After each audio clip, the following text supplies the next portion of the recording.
Hello, hello. Wait, let me just adjust the window. Ah, there we go. Yes. Woo! The long-awaited remaster / maybe remake of Tyrion Cuthbert, Attorney of the Arcane.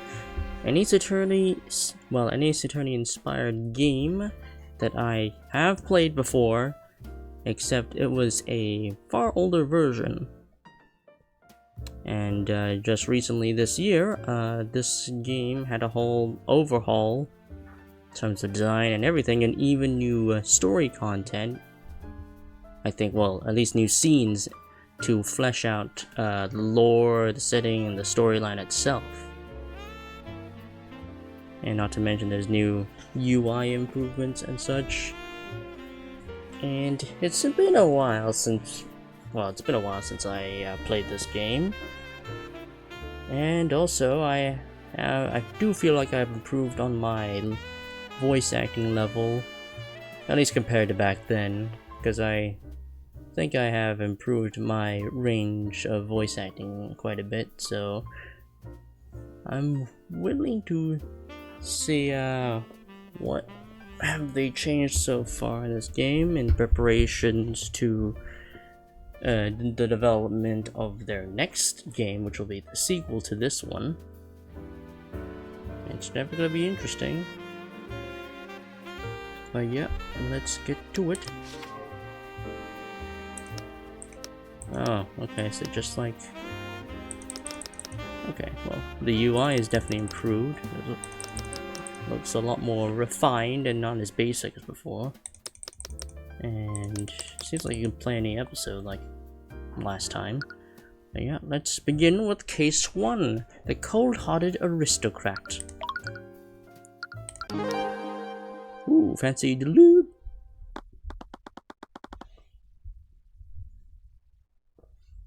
In the kingdom of Wivengard, there is a gulf between what was lawful and what was just. Oh, I can't use space to enter. Okay, I have to click. Artificery ran in the houses of the aristocrats. Disease and vermin ran through the homes of the common folk. People suffered, people died. Also, the mages of the nobility could keep their plates full and their lives comfortable. Nevertheless, they still wanted us to have the illusion of hope. They challenged us to win, leaving out the fact that they were the ones setting the rules. Many just threw up their hands, and no one could blame them. You could never lose if you never played.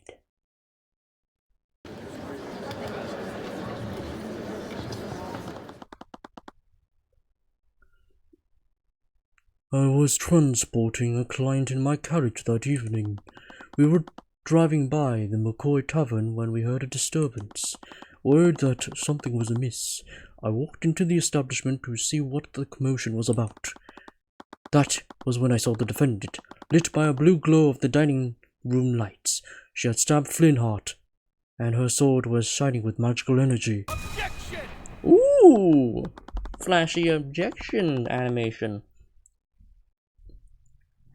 Mr. Rudolph, you tested that you saw my client murdering the victim, and you supposedly saw her casting magic while doing so. Yes, I could never forget it. It was burned into my memory. I see. It's funny you say that. What? Because your entire testimony was a complete lie. What? What are you trying to imply, Mr. Cuthbert? Steelwind, think about the state of the crime scene. The witness could not have seen anything, much less a homicide. Maybe their rules and institutions were impossible. Maybe I was just a grain of sand trying to stand against an ocean. But I would never stop rising, no matter how many times they tried to drown me. I would do it again and again if it meant that I could give hope to even one person. That was why I fought. Case 1, the cold-hearted aristocrat.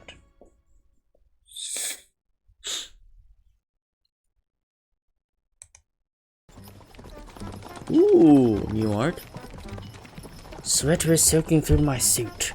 The air of the countryside was choking me. I fumbled with the leather reins, tugging at them lightly.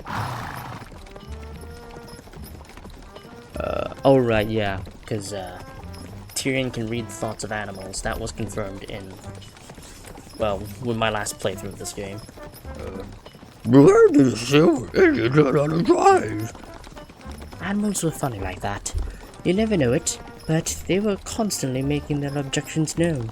I caught many complaints like that through I caught many complaints like that through my I caught many complaints like that through my Eye of Horus.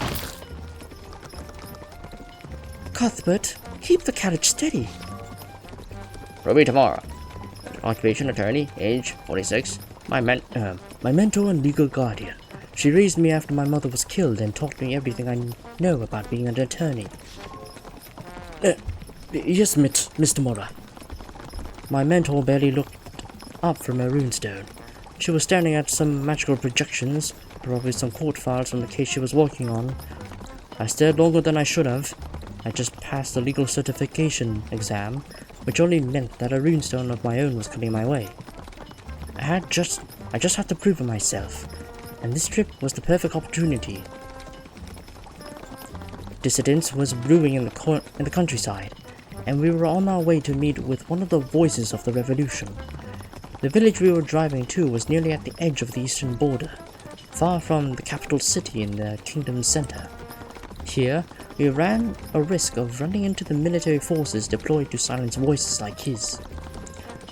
Whoever this Flinthard McCoy was, Miss Timora's business with him must have been worth all this trouble. Miss Timora, maybe you should switch with me. And what would you learn if I did that? Maybe I was worried about nothing. Practical experience was always a key part of learning whenever she was involved. Why else would she quietly sit there, enlist in her court files? Ah! Did that rock just scream out in pain? I grabbed the reins and pulled them with everything I had. The horses slowed to a stop. The child was lying face down in the dirt. A puddle of red was pooling under her. Scared Lord! I wasn't sure what to do. I wish I never procrastinated reading those first aid books. I looked to my mentor. She had approached the scene quietly and slowly. Her eyes went to the child, then to the surrounding forest. She seemed to be searching for something. She was wearing the same expression she used when inspecting a crime scene. Why would a kid be out in the middle of nowhere? Mr. Mora? I say we keep driving and never speak of this again. Mr. Mora! She's a child! The pain. I could see the light. Where the hell is he? That was his cue. I caught a puzzling thought through my Eye of Horus. Late to his cue, a man clad in plate armor leaped out of some nearby bushes and stumbled towards us. He planted his feet firmly on the ground in front of us, puffing out his chest. By the Scared Lord, look at what you've done! Scared Lord? I think I can see him! And my family, who all died of the plague in 589, they're all so there.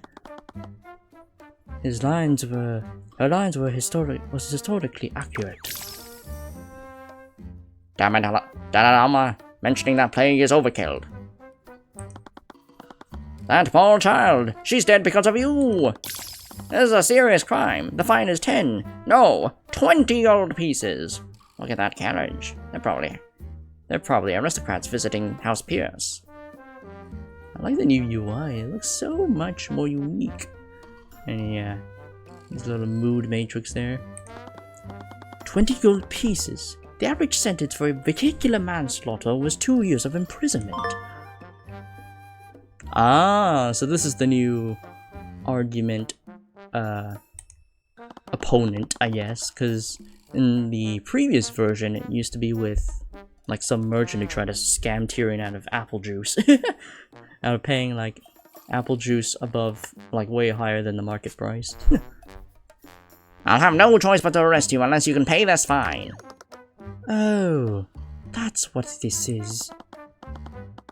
I side-eyed the child, apparently named Alma. I spotted tiny tomato seeds in her pool of blood. You might want to call someone to retrieve Alma's body then.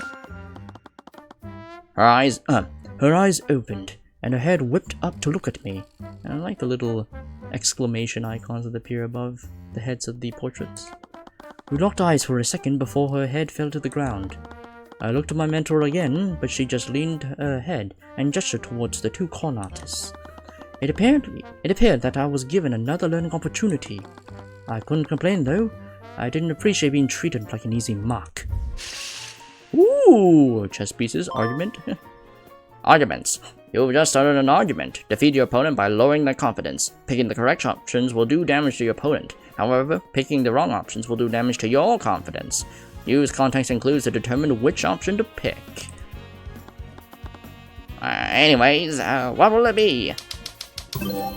It'll be taken to the barracks. Will you pay the fine, or do we need to sort this out at the barracks? Elocutions. During arguments, you'll sometimes be asked to pick one of 3 possible dialogue responses. The correct dialogue will depend on the context of your opponent's claim and their psychological profile. You'll be taken to the barracks. Call, certainly. Did you bring us to your barracks? Oh, it's okay, we can... Okay, I guess we can just spare that much gold. No. It's just an accident, could you, though? Alright. Certainly.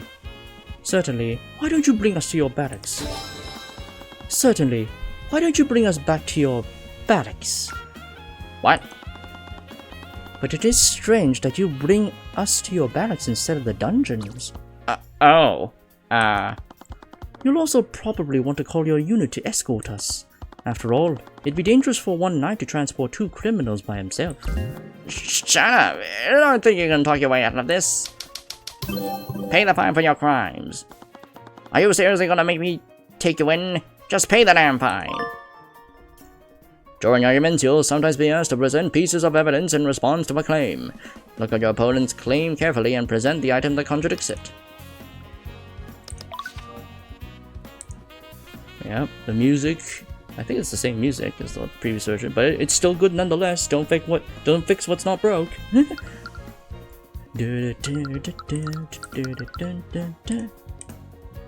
Okay, it actually highlights where you what piece you got selected. Okay. Yeah. Alright.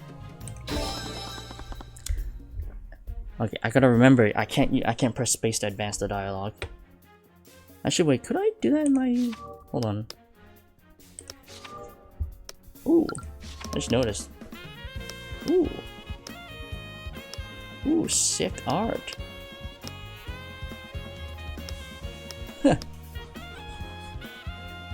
Celeste running, Tyrion chasing after her, and is it Orm? Yeah, Orm chasing after them. Alright. Oh damn. And is Celeste working on what, artificery stuff? Oh well, anyway, settings. Input. Oh, it's Z to advance. Okay. Oh, it's Z to enhance. Oh, to advance. Okay, I see.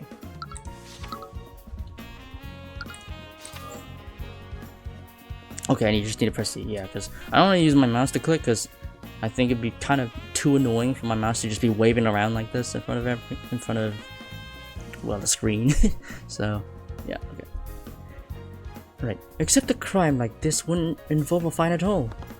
What? Vehicular manslaughter has an average sentence of 2 years of imprisonment. The death of a child, though, I could see the Crown pushing for more than that.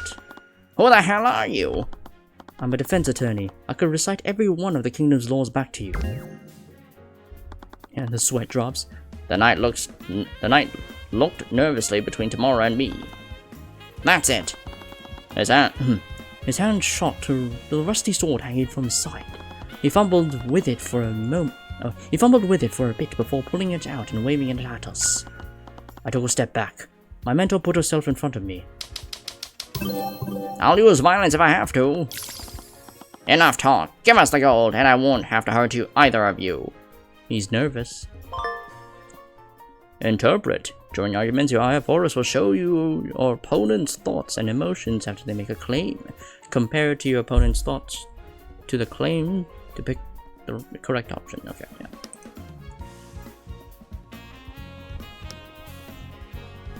I'll use violence if I have to. Come on, give up. Come on, give up. Come on, give up. I can't move that well in this fake armor. Use your opponent's thoughts that contradicts the evidence. Use when your opponent's thought contradicts their claim. Use their emotions. Nah.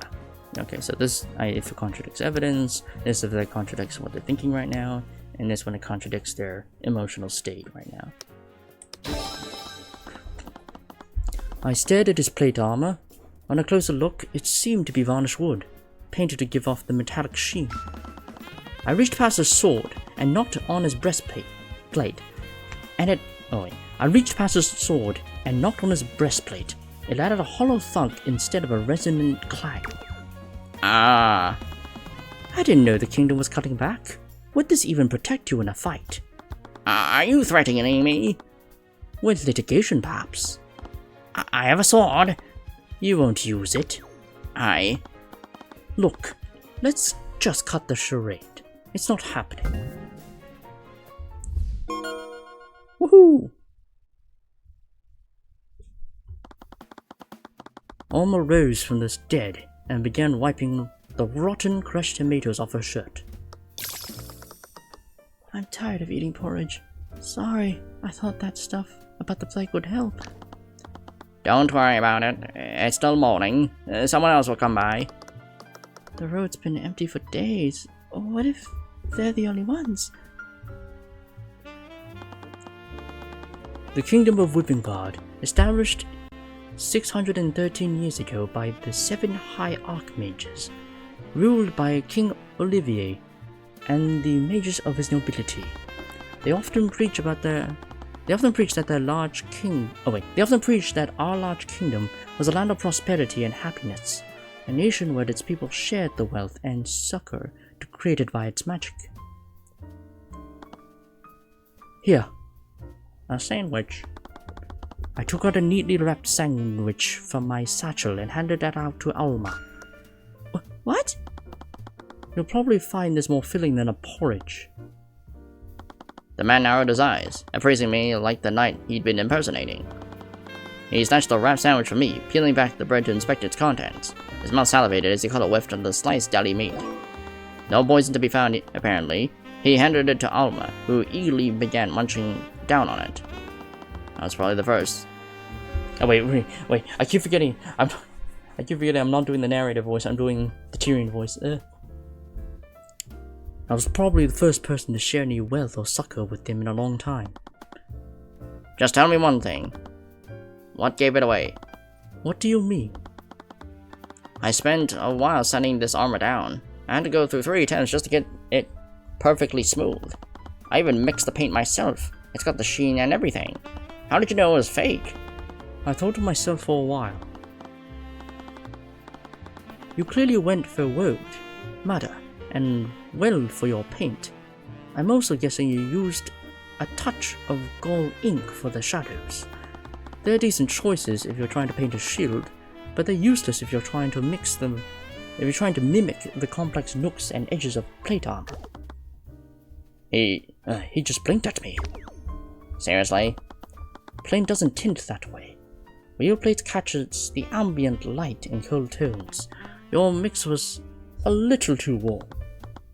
He shook his head, wide-eyed.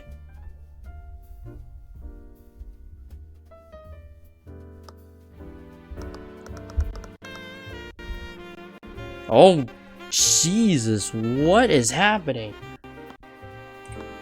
Whoa. What the fuck was that? Why did the frame rate just drop? Hold on a minute. Guardian must speed, no, normal. Do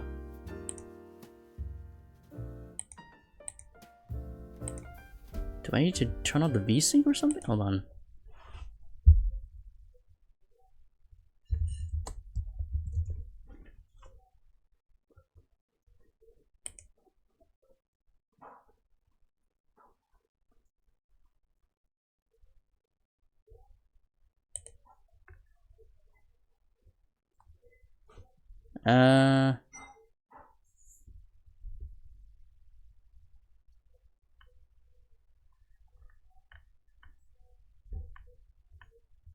Yeah, why did the frame rate just drop?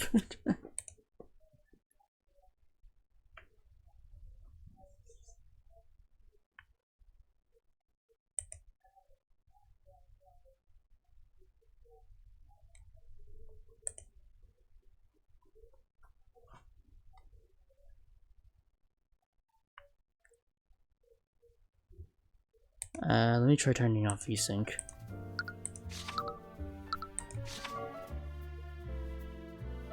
Okay.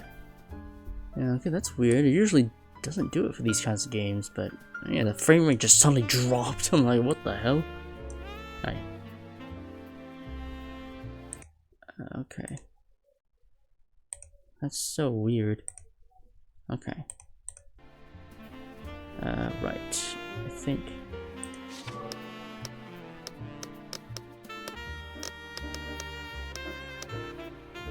Text log. Alright, and yeah. Cuthbert, was that stuff about the paint really true? Man.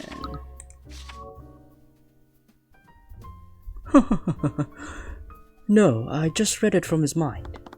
Did you see the look on his face? I kind of understand why my mom enjoyed fortune-telling so much. She said nothing in response. Her eyes were locked onto my satchel, now 1 meal short. I'll be fine. They probably skipped a lot more meals than I have. In case you've forgotten, they were trying to scam us. If they really wanted to hurt anyone, they'd throw away that fake armor and just use the sword. We should be helping. It's happening again. What is going on? We should be helping our fellow commoners, right? Isn't that why we practice law? Just don't expect me to share my lunch with you. I spent a good 15 minutes hankering for those sandwiches. Do we even need to haggle? It's a matter of principle. You give anyone an inch, and they'll take a mile. We arrived at Cornhaven, but I smelled the stench before I even spotted the village. The smell of rotting meat and excrement hung in the air. I had to fight the urge to retch, but I did my best to swallow my disgust.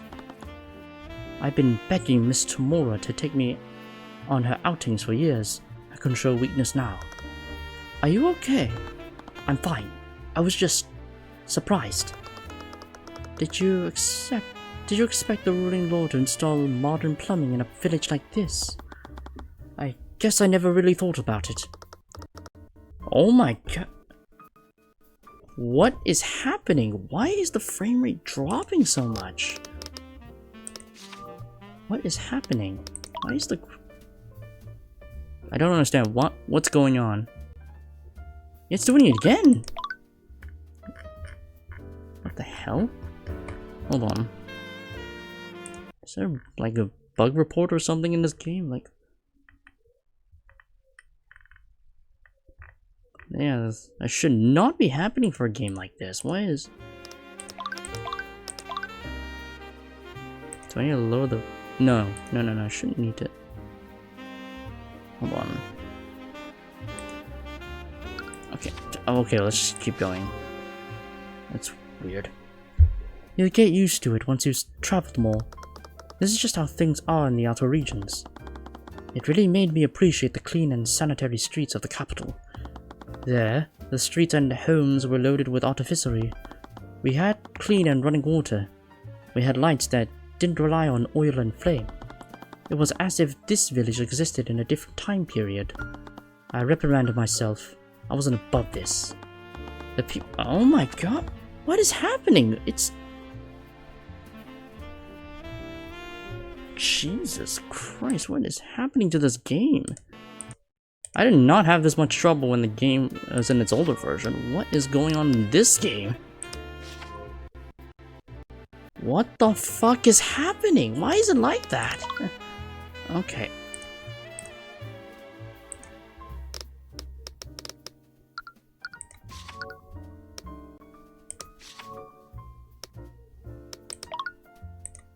Oh, it defaulted back. Okay.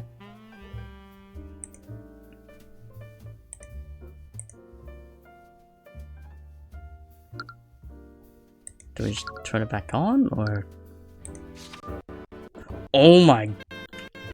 Jesus fucking... Oh my... Okay, that just made it worse. Never mind.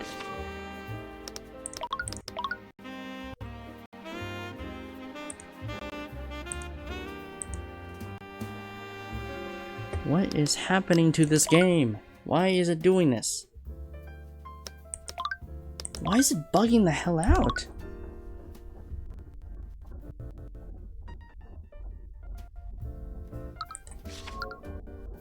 What is going on with this game? What the fuck is happening? Why is it doing this?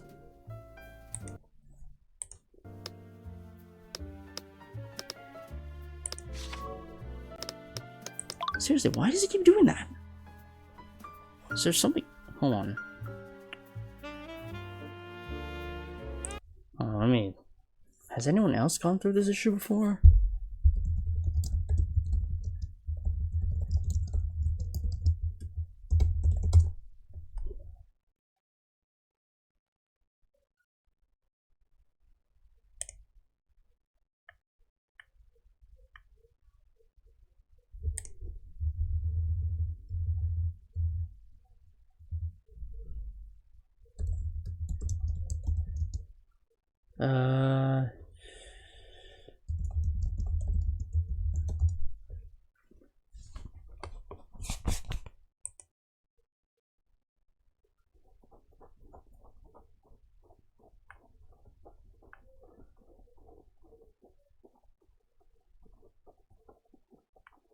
What is going on here? Seriously, what the hell is going on with this game? Like, that should not be doing that.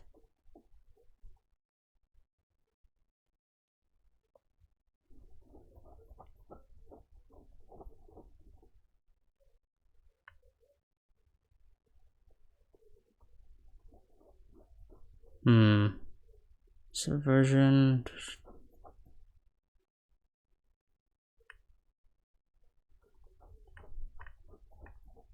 Seriously, what is happening with this game?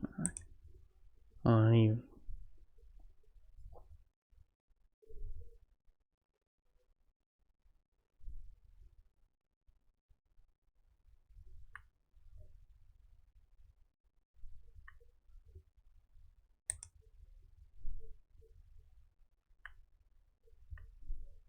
yeah, why does the frame rate keep dropping? Hold on.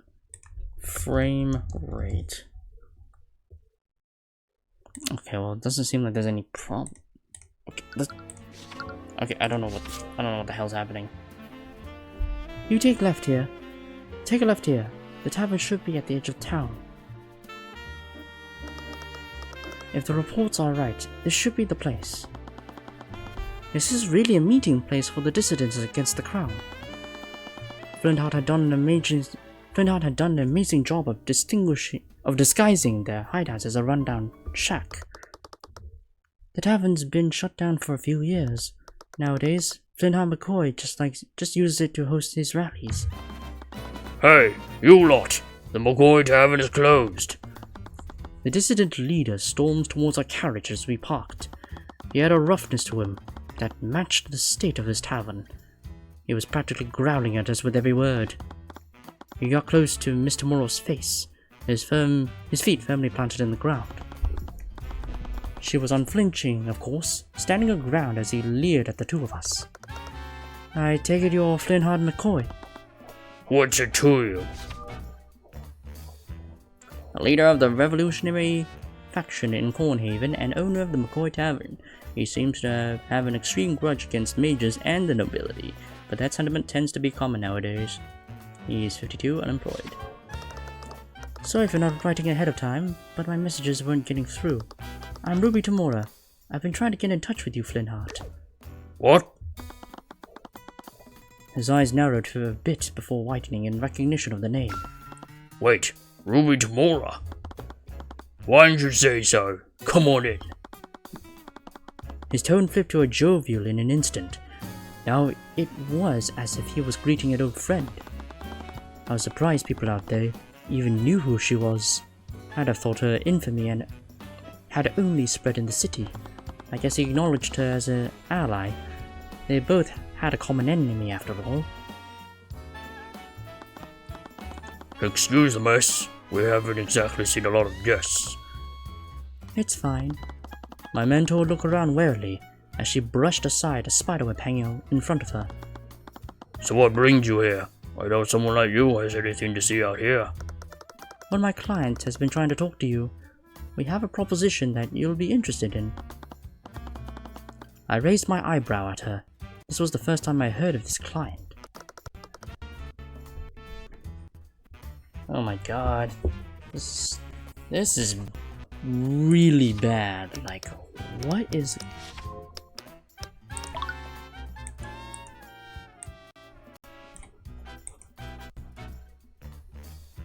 It's not the sound, it's...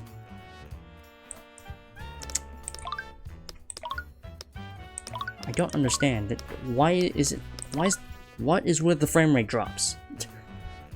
Why is it doing this? Shouldn't be because I'm not windowed. Oh, let me full screen it.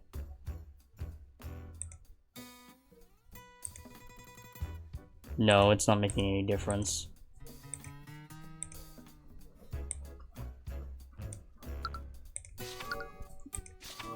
Okay. Man, that's gotta be bothering me as I go through this. Is there anywhere we could talk in private? I've got a bunch of empty rooms upstairs. Perfect. Cuthbert, stay here for a moment. Don't you need my help? There's no need for that. How is there no need? The Eye of Horus could extract anything she needed from him. That glare overruled my objection before I could get it out. Without another word, they went upstairs. I drummed my hands on the dusty table, looking around the tavern. It definitely had a lot of personality, if one counted dust and insects as character traits. Faint murmurs echoed from the ceiling, slightly stressed. It sounded like their conversation was becoming more frustrated. I brought out a small chessboard from my satchel. Even after a decade, it has served me well. Chess could be played with one person, something that I'd always taken advantage of.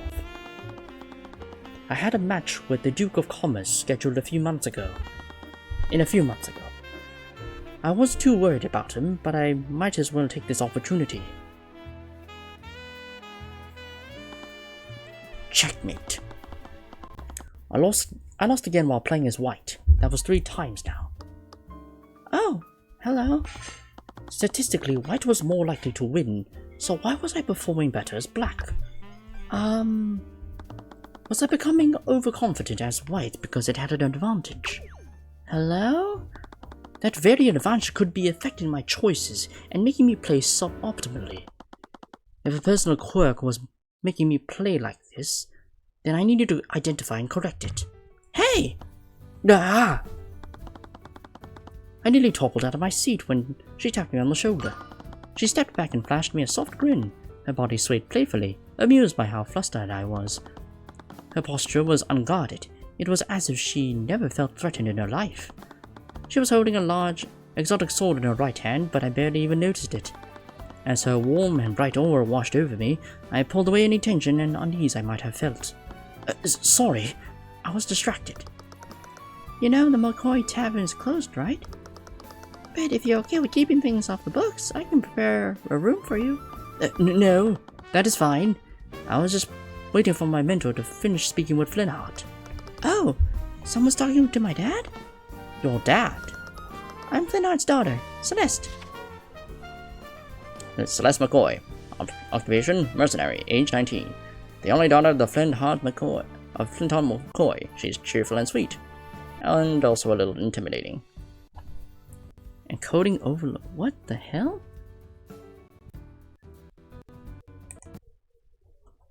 What the fuck? How is this game causing my OBS to overload? What the fuck?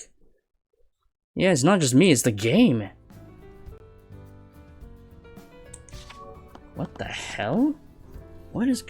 This is so weird. This game is causing even my OBS to overload. What the hell? Usually games like Baldur's Gate 3 is like would cause something like this, but how is this game of all things causing an overload for my OBS? Because I'm looking at my OBS for a brief moment.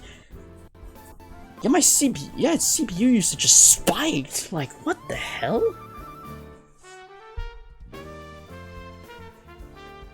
Yeah, my CPU percentage just spiked for like a moment. Like, what is happening? Oh my god, what is going on? Yeah, it's just going back up again. It's like 20% and... What the hell? A game like this should not be causing this. I'm Tyrion. Nice to meet you. Oh my god, what is going on? Why does this game keep doing this? Like, not even like the more advanced games like Ace Attorney Investigations did this. So, what is going on? Okay, I don't know what's happening with this game. Do you know when they'll be done? I wanted to show them something. The mumbling upstairs was becoming more frustrated. Celeste tilted her head as she looked up at the ceiling, but she soon got distracted by my chessboard. Wait, this game is chess, isn't it? Are you playing against someone? Oh my goodness, what is with the frame drop? My goodness, this is like a newly updated game. This should not be doing this. And I've seen there's like 7 patches for this game. How the hell is this happening right now? Oh, I was playing by myself actually. Oh. Playing alone helps me hone my strategies. Plenty of professionals do it. Oh my goodness. Ah. What? Hey, don't worry about it. I'm not the time to shame a man for playing with himself. She chuckled as she drank in my reaction. I looked away from her before clearing my throat. Have you ever played it before? I read about it in some books a while ago. This room is always so dusty. Inviting herself, she sat down on the chair opposite mine. She brushed off some dust from the table with her sleeve and began setting up her side of the board. Where does the horse go again? Oh my goodness, what the hell? How is this game causing my frame rates to drop?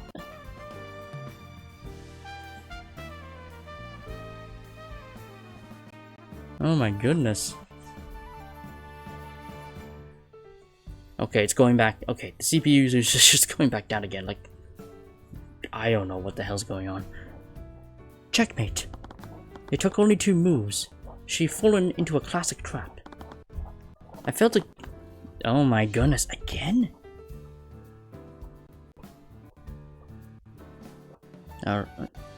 Oh my god, it's doing it again.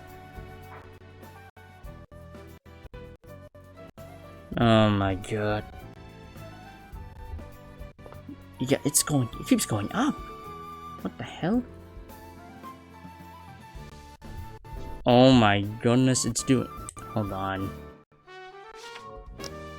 Let me...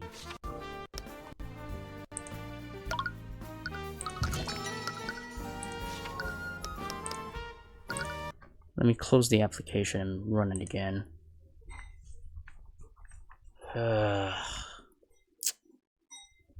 Seriously, what is happening? Why is it doing this?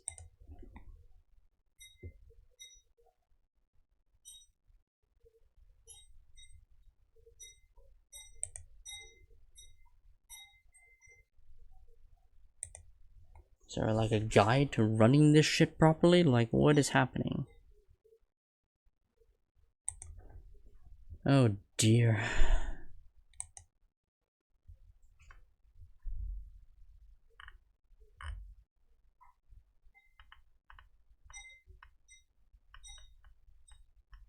Is anyone getting like frame rate issues? Like, what is going on with this game? Like, it should not be doing that.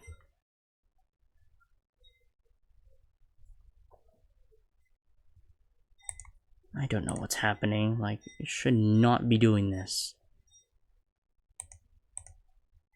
Okay.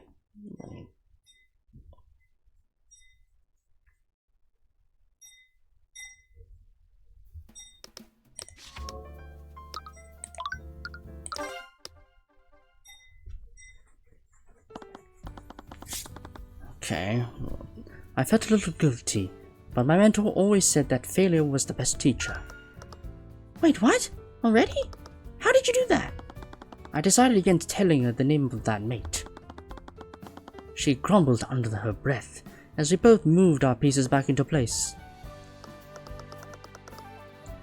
So, what kind of business does your mentor have with my dad? I'm honestly not sure. She doesn't really tell me much. I think it has something to do with his dissidence against the crown. Sorry, should I not be saying that out loud? It's fine. She stroked her chin as her hand moved and hesitated over each of her pieces. She hadn't realized she had been led into another trap. Here! She moved her knight into position to attack my queen. She blocked my initial assault on her king, but... checkmate. A scholar's mate this time. What? How do you keep doing that?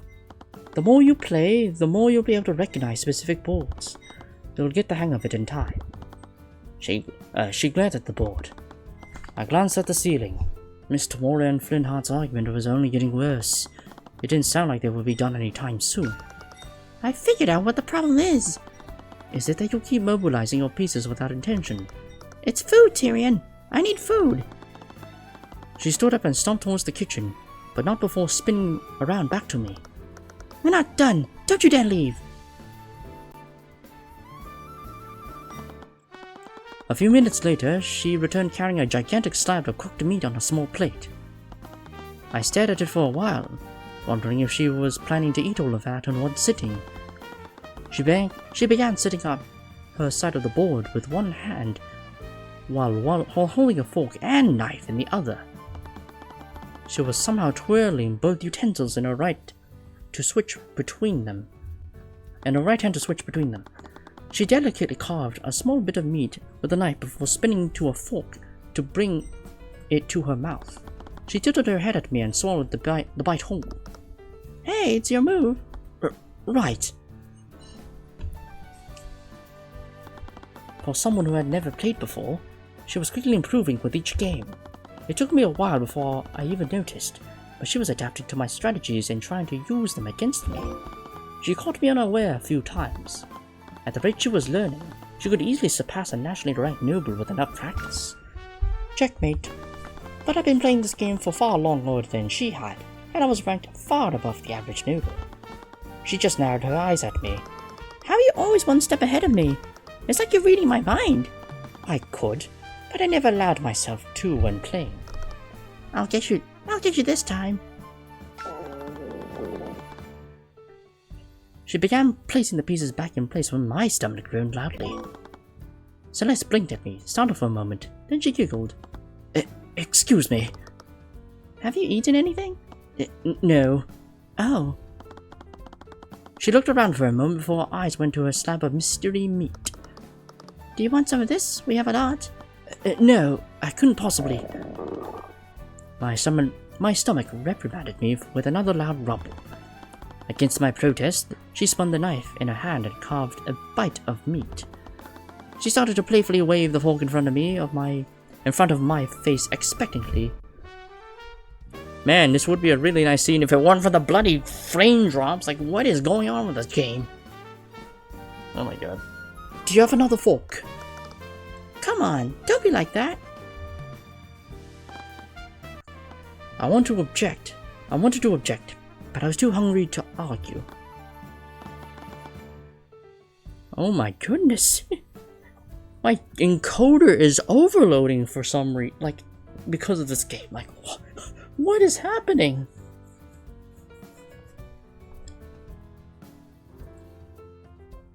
Oh my god, this is the first time a visual novel game like this is causing so much trouble.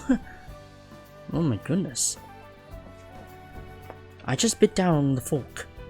That was when I felt quite the jarring texture. The meat was tough and fibrous. I had to consciously chew through the leathery sinew, lest I choke on it. I never tasted such a distinct greasy tang before. I realized that I never actually asked her where this meat came from. How was she eating this so quickly? How is it? Well, it's certainly unique. Yeah, bear meat is kind of weird like that. Oh, okay. As I questioned every decision that had led me up to this point, Mr. Moore and Flintheart came down from upstairs. Oh my god. Ugh. My mentor's face was stoic as always, but some frustrations bled through. That was never a good sign. Hi, Dad. Oh, hello, sweetie. Flintheart's expression lit up as Flintheart's expression lit up as his daughter rushed over to him. My mentor glanced at the chessboard on the table. She never really took an interest in chess, but she knew that I'd been undefeated since I was 10 years old. Damn. Don't feel too bad about losing to him. He's nationally ranked. What? You never told me that! I can't believe you exploit a newbie! If only. Is that what your suit is for? Are you some kind of traveling chess player? No, chess is just a hobby. I'm a defense attorney. I didn't even know we had attorneys in Wyvern. They were definitely a dying breed. The competent ones anyway. Speaking of, we should probably get going. I had to refuse you after you came all this way. I respect what you're doing, but I won't work with these mages of yours. Mages? Mr. Moore had mentioned that before. Was this mystery client a mage? Oh my goodness. It's causing my... Oh my goodness. Anyway, it's getting late. If you leave now, you probably won't get to the city until the morning. Aye, she's right. These parts are crawling with brigands and conmen. You wouldn't want to run into one of them after nightfall. I guess you have a point. The tavern has plenty of empty rooms. Why don't you stay here until morning? It's the least I could do after you came all this way. Fine, I'm not exactly in a rush to get back on that carriage. Sweetie, can you help me with the... He paused, his eyes focusing on the giant slab of meat on the table. Did you kill another bear? We barely got through the last one. What are we supposed to do with all this greasy meat? Eat it! That's what it's for! How are you even killing these things? It's not that hard. You just have to keep up with them. For Lord's sake, you're bloody insane. Oh, why did the Scale Lord curse me with a rabid wolf instead of a daughter?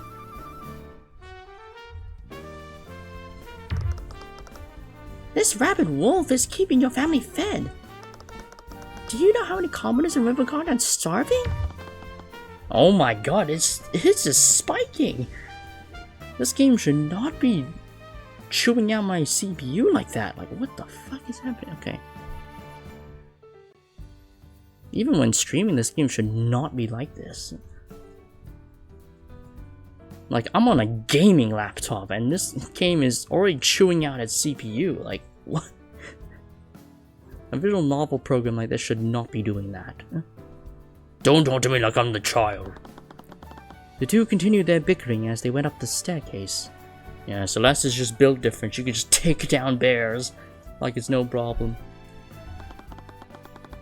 How do you expect to find a good husband while you're out in the woods wrestling bears? Excuse me? Oh my god. Excuse me? You're not lining up to court me. I'm a goddess. Goddess of war, more like. You're always coming home covered in blood and dirt. Oh, is it over? Oh, no, the frame rate's still fucking itself over.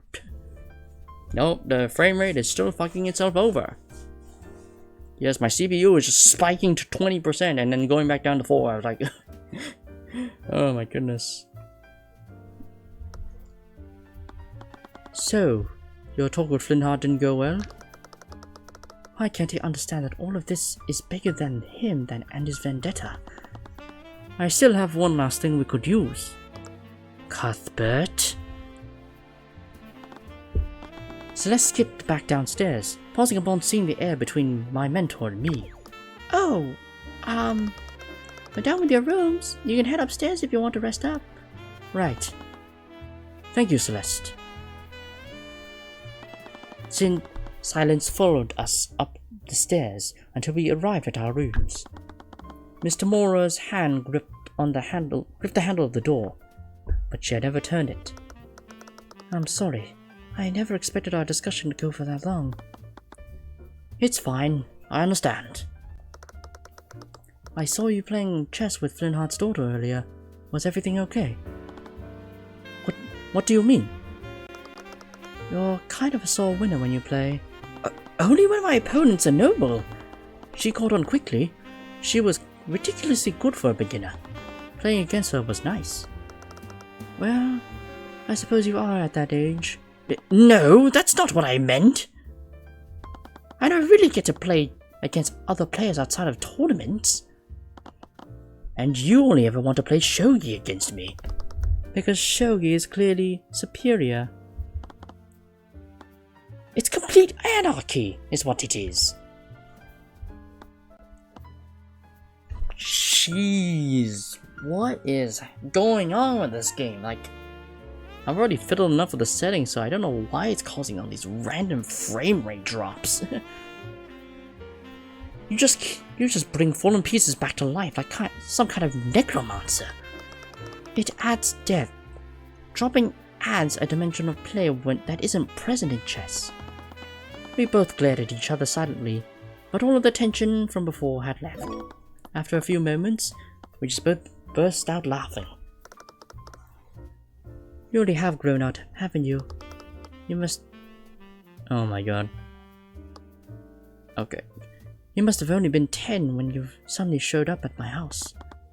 That was a long time ago. She stayed silent for a moment. I know that you're just trying to help. Then why won't you let me? Cuthbert, it's not the right time. I'm ready for this, Miss Timora. You are. I know you are. That just made me raise an eyebrow at her. Then what's the issue here? Again, she just stayed silent. Get some rest. You'll need to prepare for the journey tomorrow. I winced at the thought. I'd completely forgotten that I'd have to wrangle those horses again. I opened the door and fell onto the bed inside. It wasn't long before night fell. Between driving that carriage and dealing with those con artists, I was exhausted. I fell asleep, but I felt uneasiness creep into me as the night went on. I felt myself being pulled away, brought elsewhere. In every direction I looked, there was nothing, only the glass-like floor I was standing on. I saw my reflection in the floor. With each step I took, it rippled and shimmered. I knew that I was dreaming, but something deep inside me insisted that there was something real about this.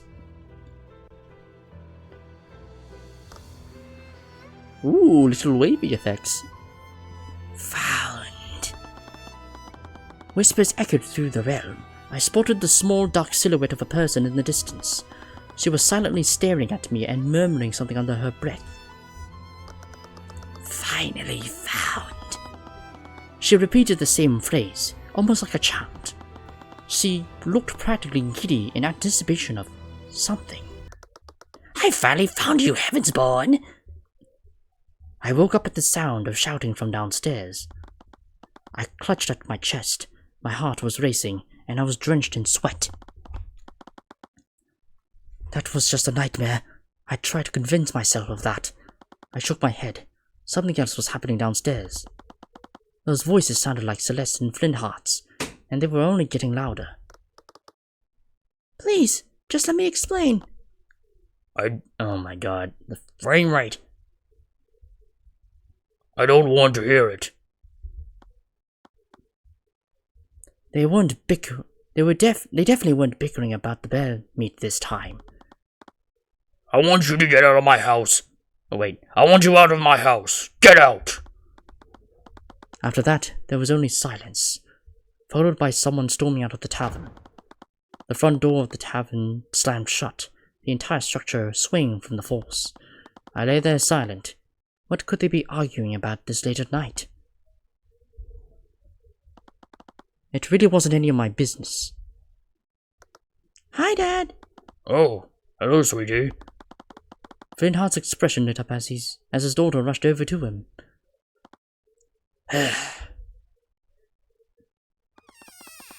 The door creaked loudly as I eased it open and stepped out of my room. The hallway was completely dark. Not a single candle was lit. I stepped forward slowly, careful not to trip over anything. Flintheart was trudging up the stairs when I bumped into him. I couldn't see his face, but judging from how he sounded earlier, I probably didn't want to. Sorry. Right. I forgot you to,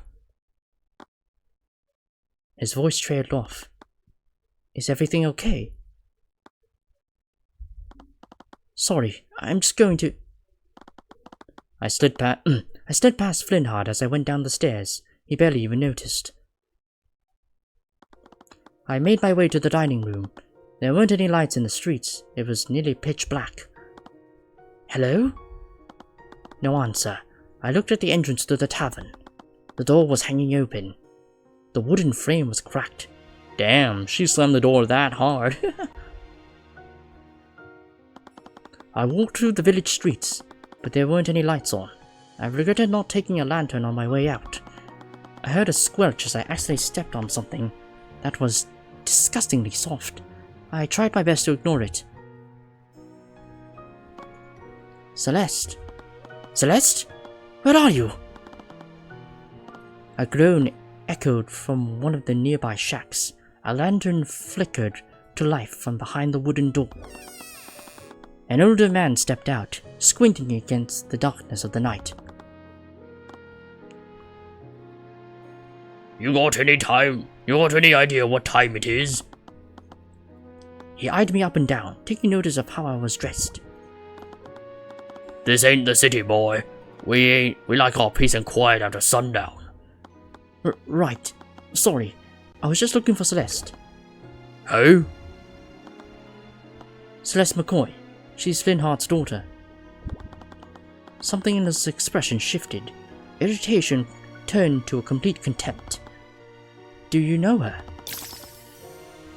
That damn mage. What do you want with that bastard?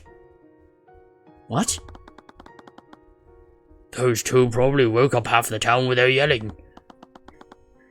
Look, I just want to make sure that she's safe. Ha! You've got nothing to worry about there. Before I could get another word in, he went back into his house in a huff, slamming the door behind him.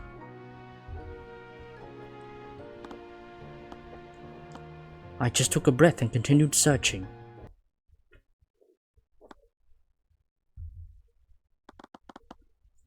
Still have that famous temper, I see. You! Honestly, I never understood how you could stand living in this gloomy shack. Gallic Pierce, nobleman, age 38, arcane art transmutation, just like Celeste. Looks so. How dare you use that witchcraft in my home? From what I've seen, I'm not the first.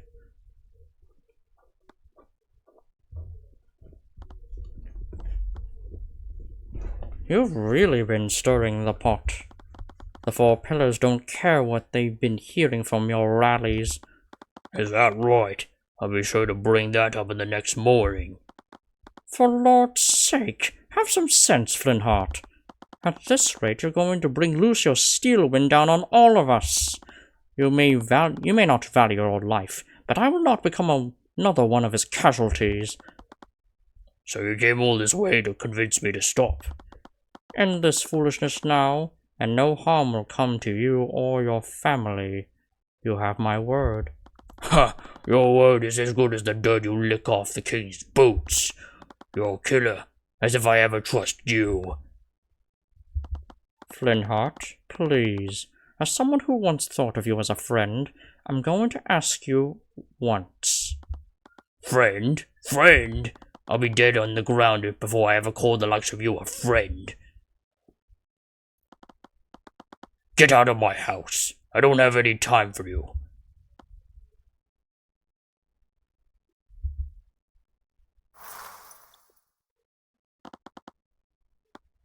I don't think you'll have time. I don't think you'll have much time for anything.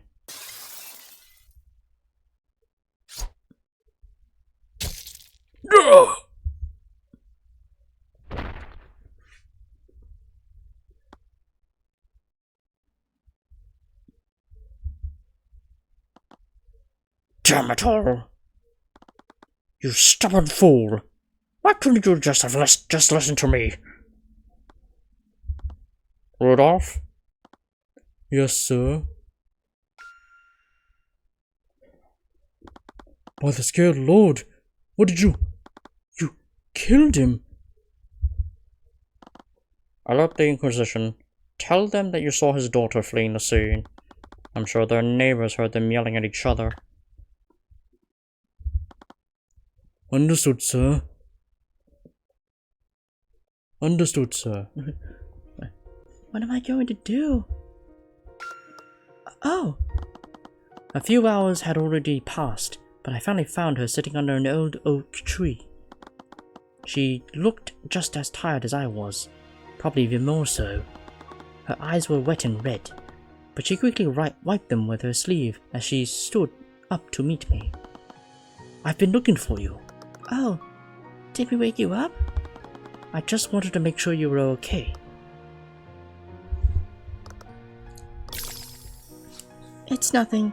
We argue like that all the time. Please just go away. I'm fine, see? She tried to squeeze her lips into a smile, but it didn't reach her eyes. You should really head back. It's not safe to be out here this late. What about you? I can take care of myself. I just stood there silently for a moment. I'm sure he just lost his temper.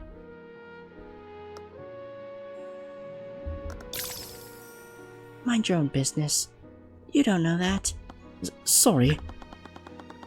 She just looked down and said nothing before exhaling. Maybe you're right. It wouldn't feel right to let you walk back alone anyway. She walked past me, leading me back to the tavern. Oh my god, my CPU. What? We returned, but found the tavern surrounded by knights clad in plate armor. Several carriages were parked outside, and I could see several lights lit within the tavern. Is that the Arcane Inquisition? Inquisition? They're an order of knights who investigate crimes committed using magic. Celeste and I shared a glance. Without another word, both of us ran into the tavern, but she quickly outpaced me. What? No! She reached the tavern door, and the color drained from her face. Her hand went to her mouth as she stumbled backwards, her body shuddering. Dad? Her voice quivered. Tears began to stream down her face.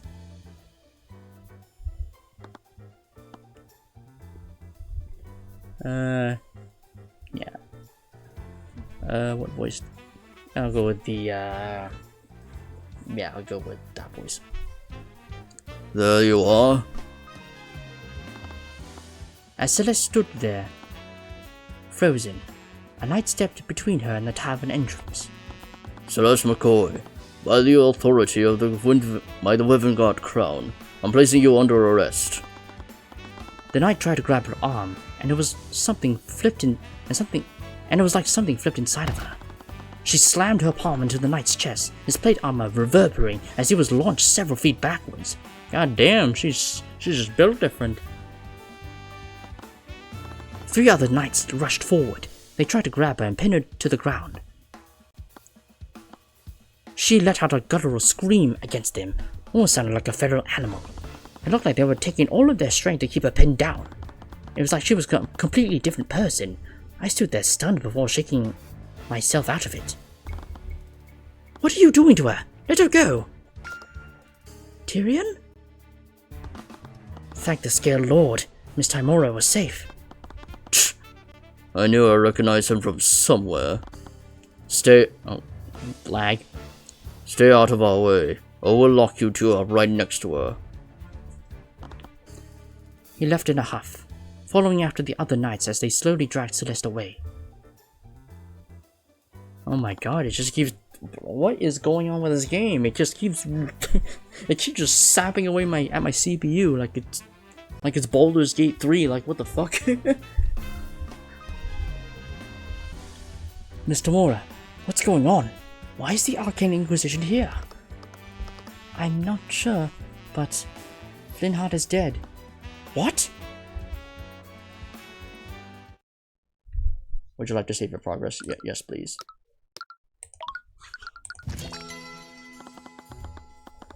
Celeste was going to be detained in Ratholme, Wivengard's capital city.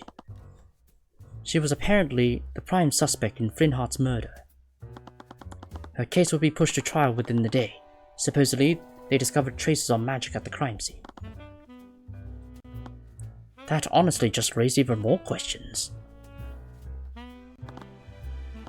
Miss Tamora and I were determined to get to the bottom of this. The Inquisition, on the other hand, did what they always did. This is ridiculous. She has the right to speak to an attorney. Yeah, well, we can't let you see her till she's been processed. Orm White, Knight, age 64. The grumpy and apathetic leader of the Arcane Inquisition. He's had a personal grudge against Miss Tamora for as long as I can remember. Oh my lag. Orm White was the commander of the Arcane Inquisition.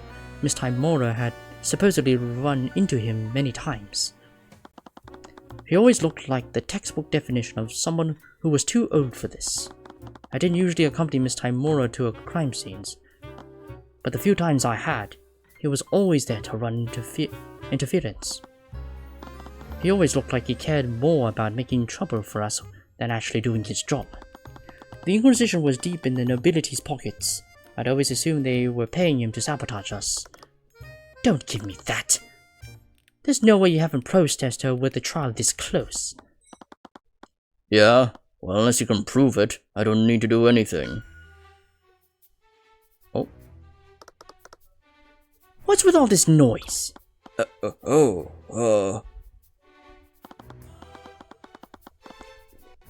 commander's back straightened out. His smirk turned into a wince as the girl walked into the chambers.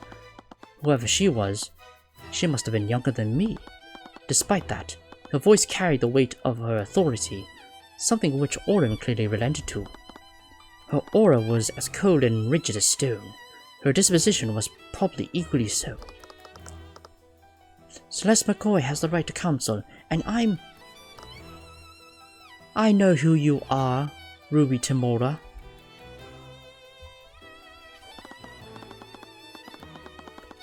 She turned to Orm.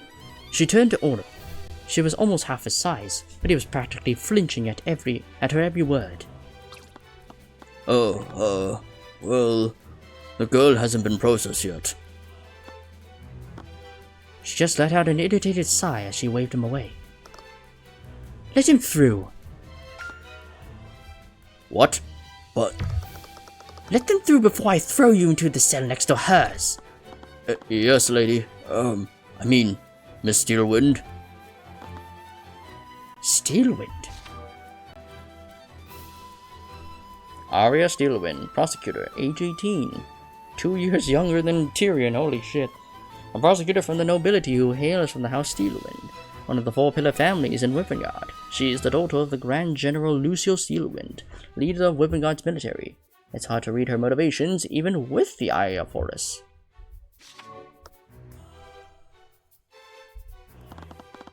She gave me a passing glance, as if she were silently appraising me. She walked out of the dungeons without another word. Orm grumbled under his breath as he led us to Celeste's cell. I had to wade through a thickening fog of emotions as we descended further into the dungeons. The collective anger and sorrow of the prisoners was choking me. I'd always hated crowds. I could never shut out the storm of thoughts and emotions that came with them. But I tried my best to keep it together. Celeste was going through a lot more than I was.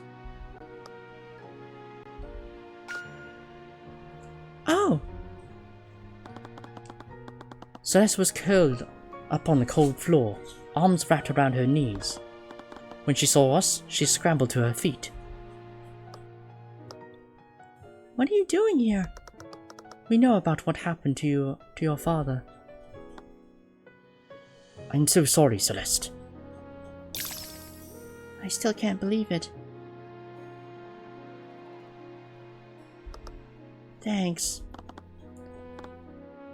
Her response came out hollowly. You're the Inquisition's prime suspect in the murder, and they're planning to push your case to trial. You'll be brought to court in a few hours. What? No one told me anything! My mentor scoffed in disgust. She was all too familiar with this. They were planning to convict you before you even realized you were on trial. Celeste, Miss Timora is the best defense attorney in Wivengard. She can help you. You've been supporting your family from your work as a mercenary, is that correct? Did she just say mercenary? Celeste's occupation. Celeste is a mercenary by trade. It's a little unexpected, but who am I to judge? From your financial history, it appears that you can afford my services. How would you even know that? That's not important. What matters is that if I'm representing you, your case is as good as won. You don't even know what happened. Then tell me. Celeste hesitated, her shoulders tensing at the memory. I got into an argument with my dad, and I left to clear my head. Tyrion found me a bit after that. I think it was a few hours after I left. And when we came back, I saw the knights outside. That's when they arrested me. Celeste, if I'm going to be your attorney, I need to know everything that happened. What? They found your sword inside his body, and there were traces of transmutation magic around the crime scene. There aren't any other registered mages in Cornhaven. I need you to tell me the truth. Be right back.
Alright, I'm back. There aren't any other registered mages in Cornhaven. I need you to tell me the truth. I just told you everything. What are you? She looked down confused, before her face lightened into a scowl. Tightened into a scowl. You actually think I did it, don't you? You think I was the one who killed him? Wait, Mr. Mora. Before I left the tavern to look for her, I ran into Flintheart. He was still alive. And how much time passed between that and when you found her? It was probably about 2 hours, which means there are still 2 hours where she wasn't accounted for. We can work around that, but the prosecution will still... No, I didn't do this! She's telling the truth, Miss Timora. Celeste would never do something like this. Cuthbert, you can't just believe every innocent girl who bats her eyes at you. That is not what that is. Well, did you see that she is innocent? Can you tell me that with certainty? Celeste was being defensive at the moment, too guarded for me to read anything substantial with the eye of Horus. I didn't see it, but I know that she's innocent. Look, either way, we need to contract a proper alibi so I can... No! How can I work with you if you don't even believe me? Do you even understand the situation you're in? I know exactly what's happening. My dad's dead, and whoever killed him is still out there. Don't be naive. You're a commoner. You're lucky I'm even here. There isn't a single attorney other than me who will defend someone like you. Yeah? Well, what about him? I blinked, confused for a moment, before I realized that she was pointing at me. You're also a defense attorney, right? I am, but... He's just a kid, McCoy. He's never even defended a case before. I don't care. At least he doesn't think I'm a murderer. Celeste, hold on. So you can take your attitude and leave. I don't need your help. Fine. Have it your way. But when you're staring down the gallows and begging me to appeal your conviction, I'll be charging you triple my rate. Before I could understand what was going on, Mr. Mora turned away and stormed out. As she reached the door, she looked back at me expectantly. I froze. I knew I wasn't in any position to handle a case like this. That said, I also knew I couldn't leave her to face this alone. My mentor let out a quiet sigh before quietly exiting the dungeons. Sorry, I didn't mean to put you in the middle of that. I can go talk to her. I'm sure she'll come back and take your case. No, I meant what I said. I don't want her help. Celeste, this is serious. Your conviction might as well be foregone conclusion to the courts. Without Miss Tamora, I'll be fine. I know I just pulled you into this without asking. If you want to walk away, I'll understand. I'll figure something out. She tugged a few times at the cell door separating us. I could have sworn I saw the metal bars bending. I exhaled slowly. I knew I wasn't ready for this. I can't stand by and do nothing. I'll take your case, if you'll have me. Really? But there's one thing I need you to tell me. The Arcane Inquisition was called to the scene. I had no idea how they even knew magic had been used, but their presence could only mean one thing. Are you a mage? Yeah, I am. When that villager confronted me before, he called her a bastard. It made a lot more sense now. Do you have noble blood? What does that have to do with anything? The ability to use magic is hereditary. Almost every mage descends from the nobility in some way. If you have birth parents in the nobility, we might be able to use their influence to our advantage. I don't need anyone else's help. I'm a McCoy. That's all I need to know about myself. It seemed best not to push that matter further then. Even so, that's probably why they arrested you. What? Miss Tamora mentioned it earlier. A town of farmers like Cornhaven wouldn't have any other registered mages. It's a good thing you're registered with the kingdom. It would have added one extra charge if you hadn't. But if they found traces of magic at the scene of the crime, they have no choice but to suspect you. Are you serious? I'll be honest, I'm not sure how much help I'll really be. Miss Tamora said it herself. I've never defended a client before. Is everything going to be okay? Why would I say something like that? A defense attorney should be putting their clients at ease. But no matter what, I'll get you an acquittal. So long as I breathe, I'll make sure you're given salvation. What? Sorry, I used to say that a lot as a kid. No, it's okay. Also, I've noticed the frame rate's not dropping anymore. It's probably because I let the game sit for a bit or something before advancing it, but realistically, the game should have loaded everything by now instead of cracking down under some weird lag spike. At least it made her laugh. Anyways, take up some time to rest up. The trial will begin in a few hours. I couldn't imagine what she was going through. She not only lost her father, but she was also being framed for his murder. But this was exactly why I became an attorney, to defend people exactly like her. Stories like hers were far too common, but this— oh fuck, I hit the button on accident. Stories like hers were far too common, but this time, I had the power to change it. She was putting her trust in me. I'd make sure she wouldn't regret that.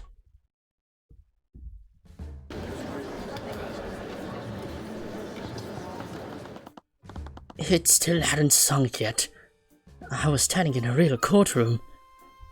Oh yeah, his expression looks a lot more looks more defined than the last than the previous version of the game.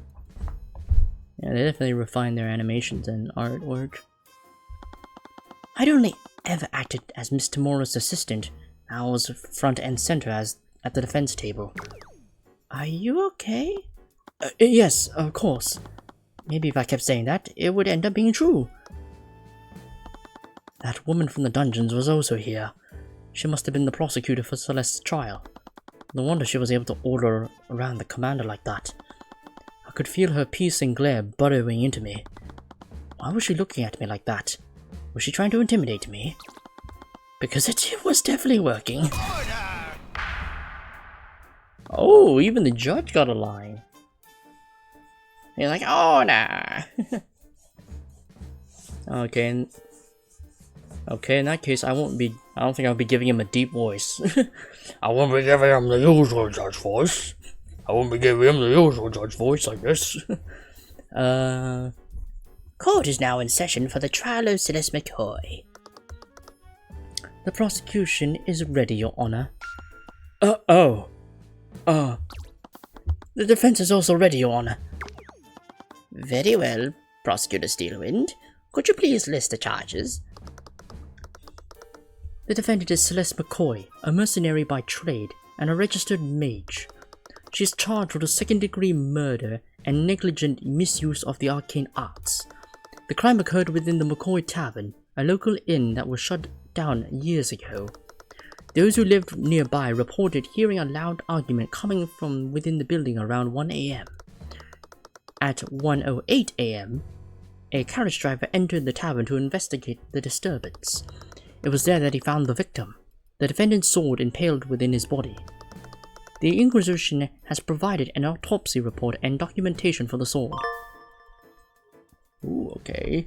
Died at 1:12 a.m. after being stabbed from behind with a magical blade. Fatal wounds show heavy traces of transmutation magic. Celeste's sword. Oh wow, they changed Celeste's sword. Cause funnily enough, her original sword design looked more like the demon blood sword from Adventure Time. Okay, I'm actually kind of glad they changed the design. It actually looks more sick. The legend murder weapon. It's an innately designed sword, but it has no magical properties. What was the defendant's relationship with the victim? I see that they share the same last name. The defendant is the victim's daughter, but not by blood. She was adopted into the family when she was an infant. Her birth parents are currently unknown. I see. What an unfortunate turn of events. To begin, the prosecution would like to call Commander Odom White to the stand.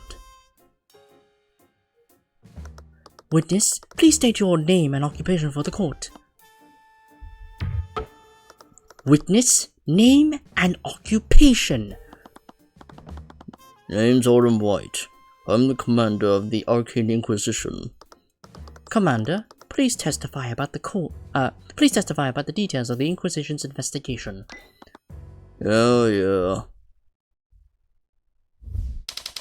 Witness testimony. We got a call late at night. Someone found a dead body inside the McCoy Tavern. When we arrived on the scene, we found Flinhard McCoy dead on the floor. The defendant's sword was still in his chest. We had a bunch of witnesses who heard the victim and defendant in a loud argument before the body was called in. That argument must have turned ugly, because the defendant killed the old man using a magic sword. This was going to be difficult. The defendant's sword was the murder weapon. It was possible that the murderer used it to frame her.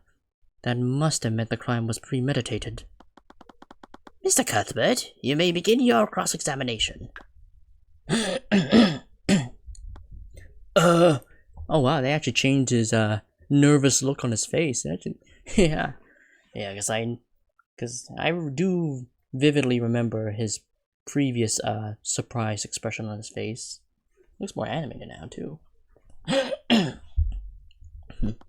Mr. Cuthbert. Oh, where was I supposed to start again? I need to prove Celeste was innocent, but they found a sword in the body. Tyrion? This is the part where you say something, right? The longer I stood there, the more I noticed everyone staring at me. I could feel the case cracking. Each moment of silence was just another blow to my credibility. I wanted to face Ruby Timura today, not her bumbling sidekick. Your Honor, the defense clearly has nothing to say against the prosecution's overwhelming evidence. Yup, the whole thing's pretty much open and shut. No! I'm so sorry, Tyrion. I didn't do enough for Frey. Now she's... this is when he was a child. Miss Timura, does this mean that they're going to execute her? No, not again. Was I seriously going to watch that happen again?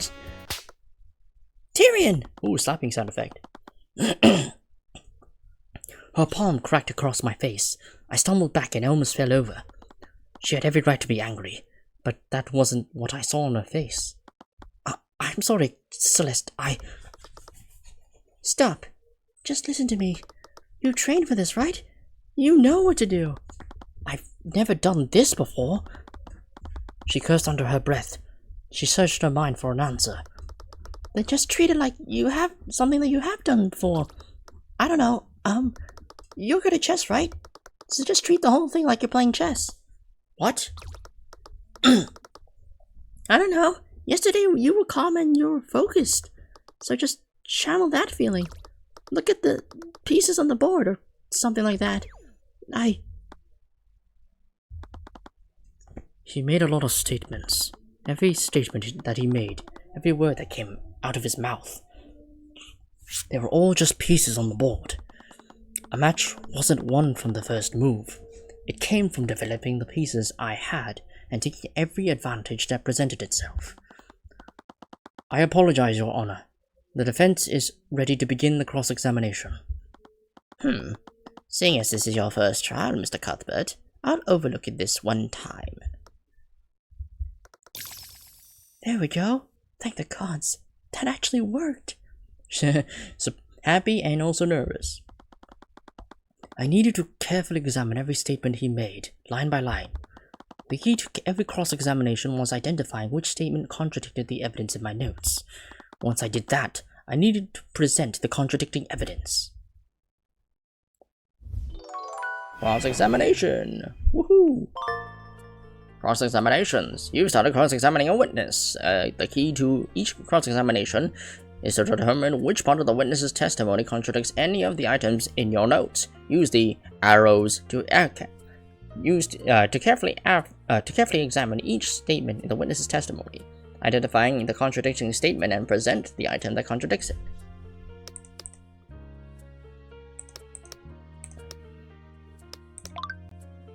Oh, never mind, the frame drop is starting to happen again. God damn it. Objection!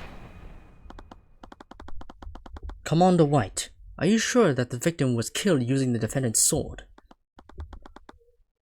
Yeah, it's pretty obvious from the from the crime scene. I think I have to disagree with you on that. If your testimony is true, the defendant's sword couldn't have been the murder weapon. What are you talking about, kid? The sword was inside his body. That may be, but take another look at the autopsy report. It says that the fatal wound contained traces of transmutation magic. You even testified that the sword was magical. So, what's your point? It's simple. How could a non-magical blade leave traces of magic in the wound? What? My client's sword may look unique, but it's entirely non-magical. It couldn't have left those traces of transmutation on the wound. That doesn't make a lick of sense. If the sword didn't kill him, then why was it in his body? Or why was it in the body? Oh man, the frame drop is still happening. There is only one reasonable explanation. The wound was created magically, and someone shot the sword into the wound afterward. Oh, and it's happening again. Never mind. And that girl's a mage. She could have easily whacked that old man using magic. Why would she murder the victim using a spell, only to then stab him with her sword? She would just be incriminating herself. If anything, this series of events proves something else. Someone used magic to murder the victim, then pushed my client's sword into the wound to flame her. Objection! Ooh, flashy aria objection. Don't get ahead of yourself, Mr. Cuthbert.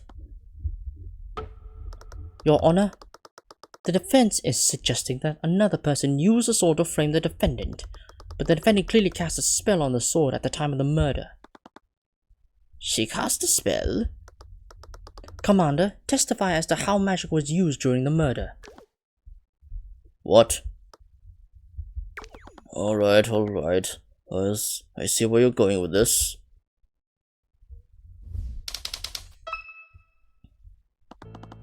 The sword itself ain't magical, but spells can still be cast on it. That defendant over there, her spell compendium's got the spell called Mage Blade. She must have cast it on her sword before stabbing the old man. That spell is the reason why we found traces of magic on the body. Mage Blade. For the duration of the spell, the edges of this object, usually a blade, becomes unnaturally sharp, making it more effective at slashing through tough material. While under the effects of the spell, the object emits a yellow, radiant glow. The target object must be no larger than a 5-foot cube. A spell compendium listed every spell a mage knew how to cast. It was a fundamental piece of evidence that proved which spells a mage could and couldn't use. Celeste, do you have your spell compendium with you? No, my dad was the last person who had it. What? Why would Flintheart have a spell compendium? But he's right. I know how to cast Mage Blade. It's actually the only spell I know. I would like to add that we found traces of transmutation magic on the defendant's sword as well. I'm sure the court knows magical traces stay on objects for 48 hours after a spell is cast on them. Oh god. Those 48 hours really tighten the timeline for cases like this. Because of that, crimes need to be investigated before all the magical traces disappeared from the crime scene. It also gave the courts the perfect excuse to push these cases through the system as quickly as possible. Mr. Cuthbert, you may begin your cross-examination. The commander's testimony was a lot vaguer this time. He probably wasn't expecting to give a second testimony. Pressing his statements really helped in situations like this. Doing that might reveal new pieces of evidence that I could use against him.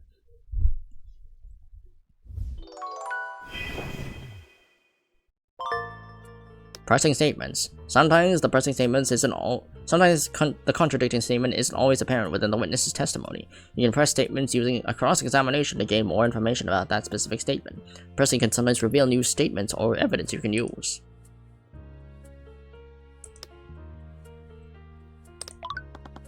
Mage Blade. It's a transmutation spell that sharpens and empowers my sword. Wouldn't it be excessive for the defender to use a spell like that on the victim? He wasn't wearing any armor or protection at the time of his death. The victim and the defendant were in an intense argument. Perhaps she used the spell in a fit of rage. Perhaps she simply cast it out of habit. What matters is that the sword undeniably has traces of transmutation magic on it.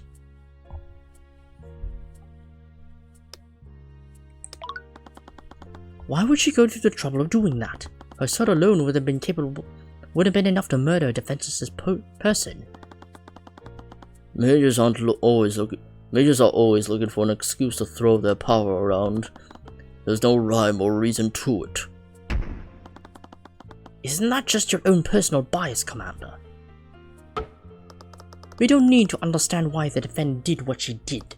The fact of the matter is that traces of magic were found on the body and the sword. Do you have any evidence on the contrary, Mr. Cuthbert?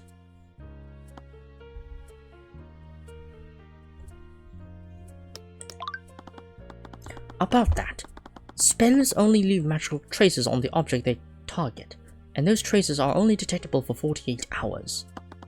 If my client cast Mageblade like you said, there shouldn't be any magical traces on the wound. There would only be traces on the sword. We always find random magical traces at crime scenes. We can't always explain each trace we detect. That sounds more like a failure on the Inquisition's part than anything else. Can we really trust that your knights examined the crime scene properly? You don't believe me? Take a look at this picture. I've seen pictures of dead bodies while studying Miss Tamura's past cases, but there was something unnerving about seeing someone I met yesterday. I carefully inspected the photo, taking great care to keep it out of Celeste's view. You can see it here as plain as day. The sword has the highest concentration of transmutation traces. But why didn't those traces fully cover the weapon? Did the transmutation spell damage the sword somehow?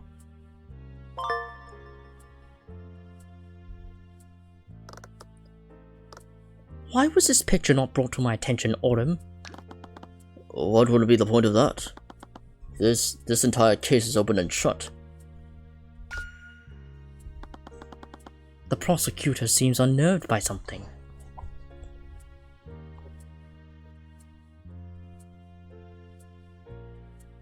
You can see it right in that photo. She stabbed him right through the chest using Mageblade.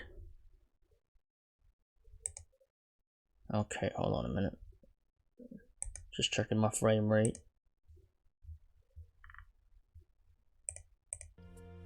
Okay. Alright. She stabbed him right through the chest using Mageblade.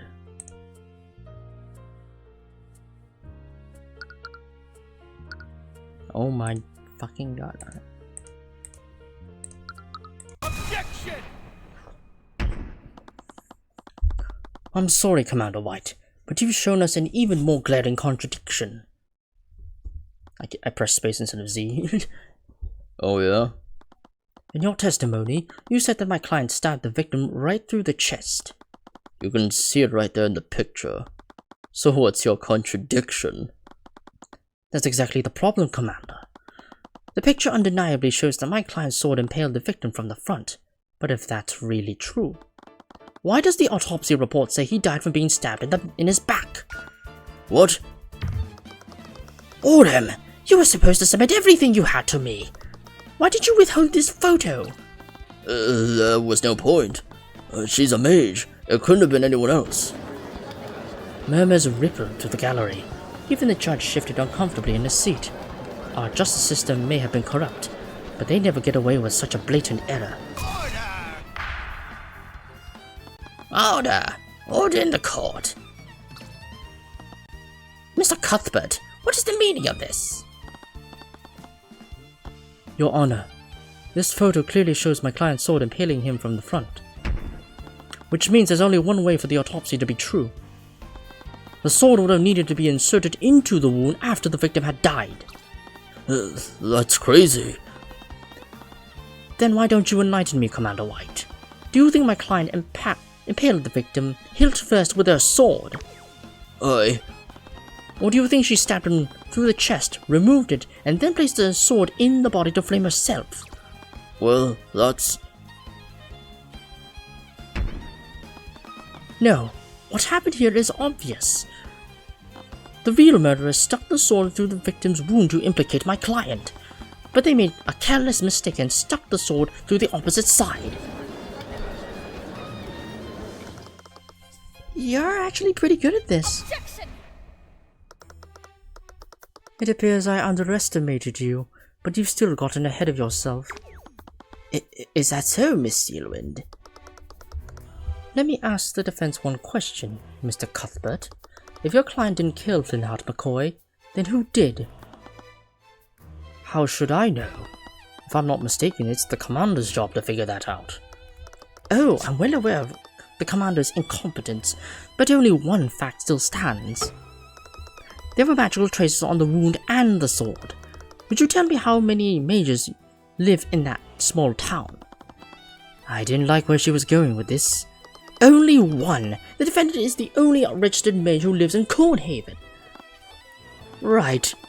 Cornhaven was a village of farmers. Celeste was the only mage there.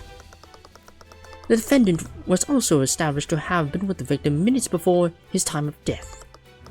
In addition to that, I have several witnesses who heard them arguing. You, on the other hand, can only implicate an unknown assailant. I doubt you could even tell me who they are.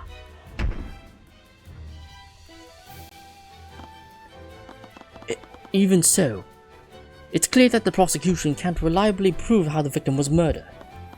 I can't say that the prosecution's evidence is irrefutable, but the evidence still leans heavily against the defense. There are far too many unanswered questions for me to pass a verdict. We will give the Inquisition time to investigate the crime scene and clear these unknowns. I suggest that they conduct their investigation more thoroughly this time.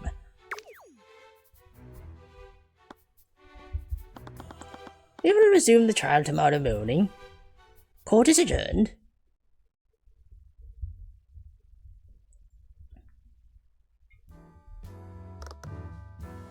Hello, Cuthbert. Oh, Mr. Mora. I tensed as she approached me. I've been so focused on Celeste's case, I hadn't even thought about how I'd left things with my mentor. Scared Lord. She had probably been in the gallery too.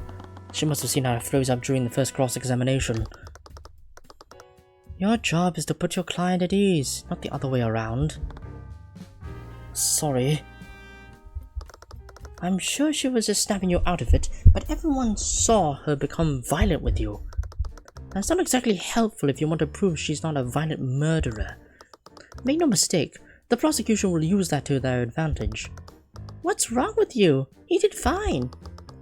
McCoy, if the Inquisition didn't botch the investigation, Cuthbert would have never been able to buy this much time. In case you've forgotten, he's my defense attorney, not you. I don't get why he has to take notes from you. No, she's right, Celeste. I need to do better. I can't let myself freeze up like that again. I might not be so lucky next time. Other than that, I'll admit that you did well. You cross-examined the commander adequately, and you handled Steelwind's rebuttals as well as you could have.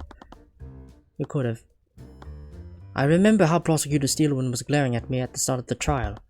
Even thinking about it was enough to make me nauseous. Steelwind. Why did that name sound so familiar? Wait, isn't House Steelwind one of the Four Pillar families? That's right! Lucius Steelwind is the Grand General of the Wyvernguard's military. Hasn't he been caught up in a lot of scandals recently? Scandals? He's been having people killed by the thousands. Right. I remember seeing several articles about him in Rathon Gazette. In recent years, groups voicing their grievances against the crown have begun to surface on the countryside. King Olivier would answer their complaints by unleashing Steelwind's soldiers on those so-called insurrectionists. More often than not, their peaceful protests turned violent, leading to bloody retaliations from Lucio's forces. And Arya is Lucio Steelwind's only heir. When I saw her name on the docket, I wrote her off as a noble role-playing for fun. But she's good. Better than most of the prosecutors I've faced. She's taking this seriously, and with what Flintheart was doing, I can't help but wonder if the prosecutor is acting on her father's behalf.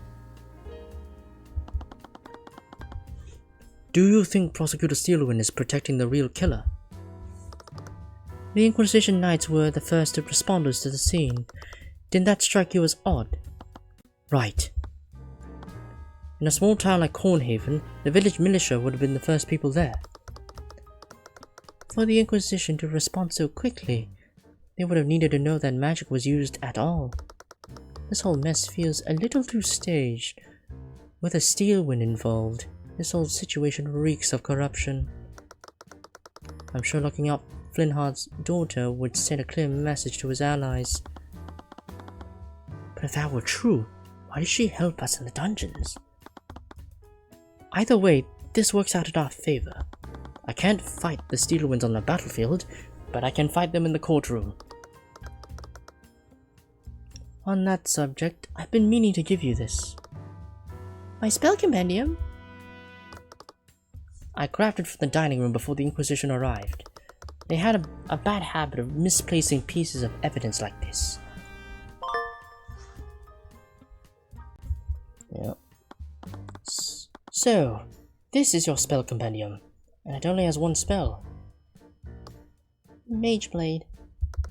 The prosecution will need to prove that Mageblade was used in the murder. It will restrict their plan of attack, which will give you an edge over them. But I still have no idea who actually did this. Celeste, I need you to talk about what your father was doing. Oh. She glanced at the bailiff. He was looming close, staring daggers at her. I should go. It looks like they can't wait to throw me back into that cell. Wait, She turned away and quickly walked off without another word. Miss Timora just shook her head. She's practically begging for a conviction at this rate. Bringing up her late father may have struck a nerve. I'll need to be more delicate next time. I can speak with her in the dungeons later. Right now, I want to take a look at the crime scene. With how negligent the Inquisition were, I doubt they found anything. If you're planning to investigate the crime scene, you'll need this. She reached into her coat and pulled out a small blue runestone. I froze for a moment, staring wide-eyed at it. Is that? Attorney's runestone. A magic runestone that allows you to take pictures of crime scenes and write notes telepathically. Every attorney has one. It's almost like a badge for them. It's an attorney's runestone. I had it commissioned for you after you passed the exam last month. You've had one ready this entire time. Cuthbert, are you crying? No. I wiped my eyes and delicately stored the runestone in the pocket of my jacket. You embarrassed them today. Don't expect them to be that sloppy again. As much as I hate to admit it, your investigative mind is sharper than mine. If anyone can get through this, it's you. Thank you. She turned to take a seat at the bench near the courtroom entrance. It looked like she would be staying here until the case is over. I tucked Celeste's spell compendium into my jacket. I hadn't slept, and my body still ached from the carriage ride. I still don't know whether I was truly up to this, but none of that mattered. Celeste was counting on me, and I wouldn't let anyone get away with killing Flintheart, even if the Steelwinds were involved.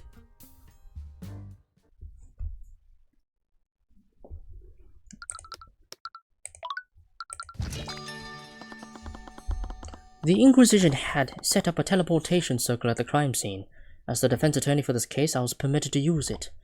With it, I could instantly travel back and forth between the McCoy Tavern and the Capitol. Actually, yeah, they didn't. This is not mentioned in the previous version, so yeah, okay, it's good. It's good that they kind of tied up some holes in the plot. Like, how would you have time to go back and forth from the crime scene when it's in the countryside, back to the capital city of Wibengard? It was miles better than having to travel by carriage. Oh, it's you. What are you doing here? Commander White stepped in my way as I approached the tavern entrance. This time, I took out my attorney's runestone and presented it to him. I'm the defense attorney in this case. I have every right to look at the crime scene. Whatever. Just remember, I got my eye on you. You can take that rock out of my face now. Sorry. Investigations. You begun your investigation into the crime. You'll need to collect clues and evidence by moving into the different directions, talking to witnesses, and examining locations of importance.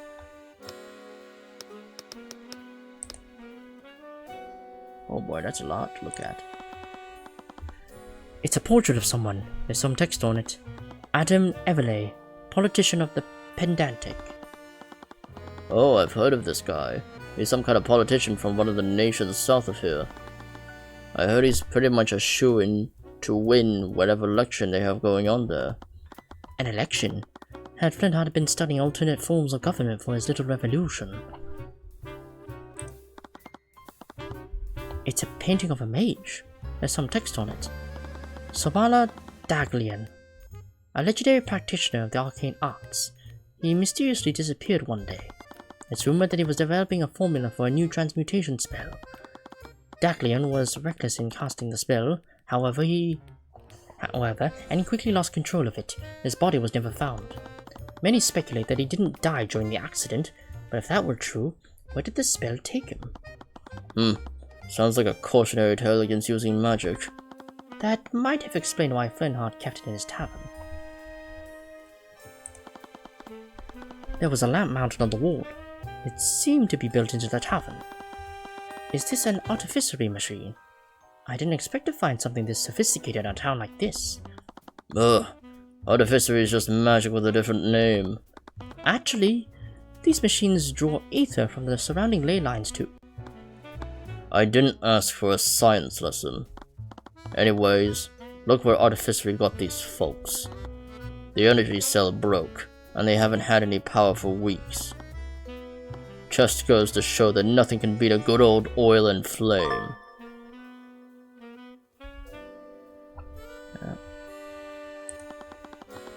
There were candles on each of the tables in the dining area, but there were also lamps mounted on the walls.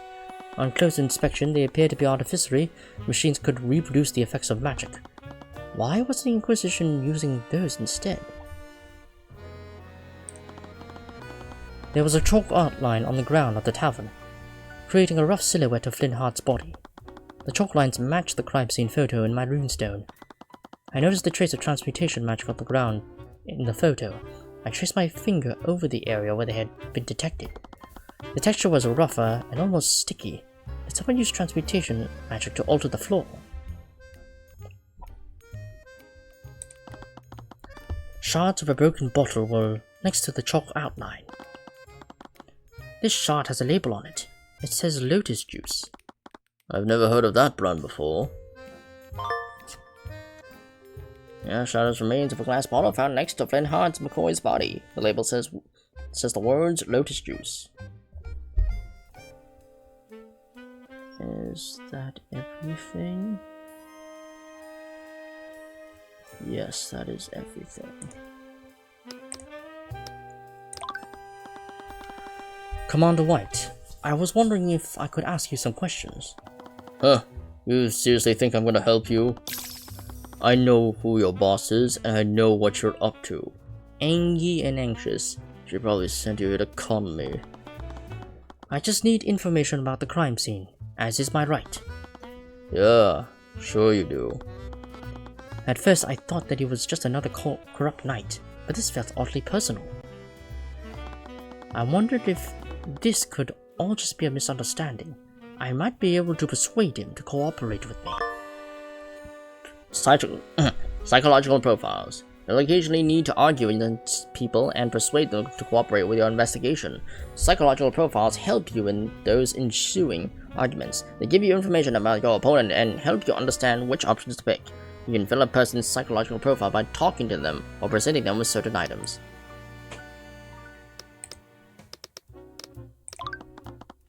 So what does the Arcane Inquisition do exactly? You're trying to pick a fight with me? No, I'm genuinely curious. Well, we're called in whenever they find traces of magic at a crime scene. Do crimes like this happen often? Nah, maybe once in a blue moon. It makes sense. Most mages were in the nobility after all. The ones who made a habit of falling into scandals didn't last very long. You must have an easy job then. You got that right.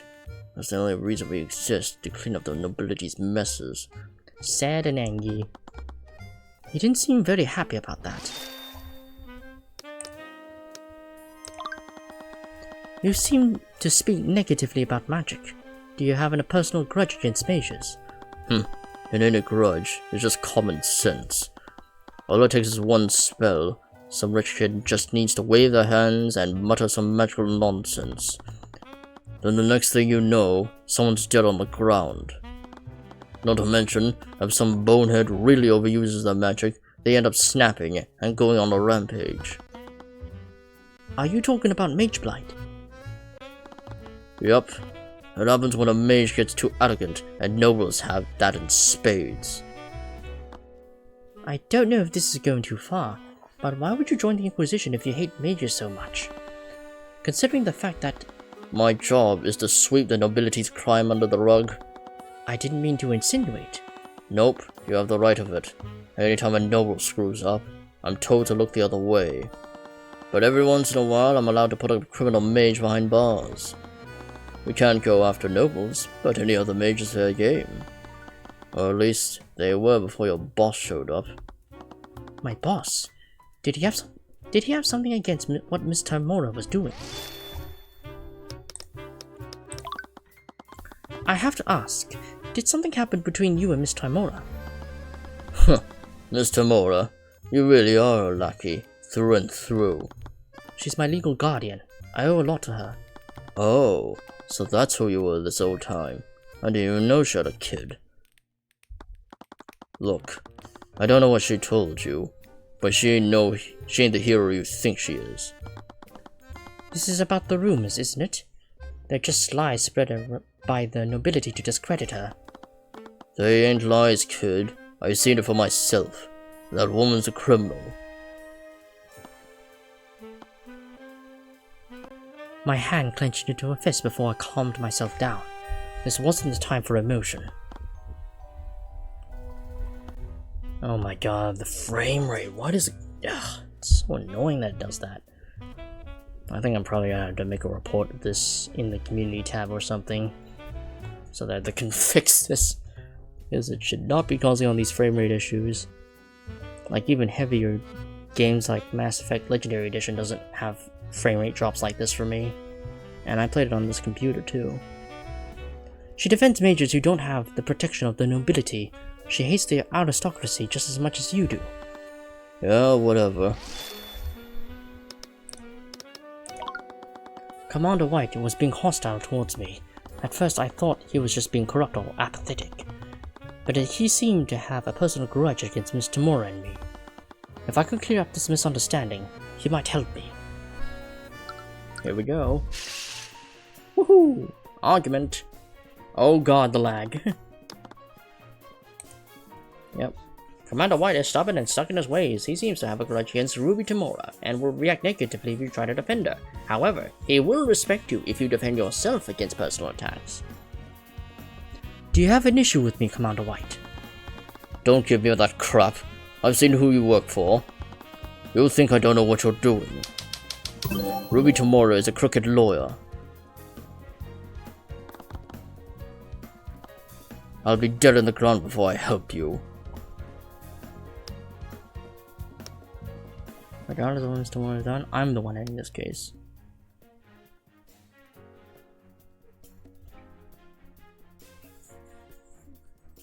He will respect you if you defend yourself against personal attack.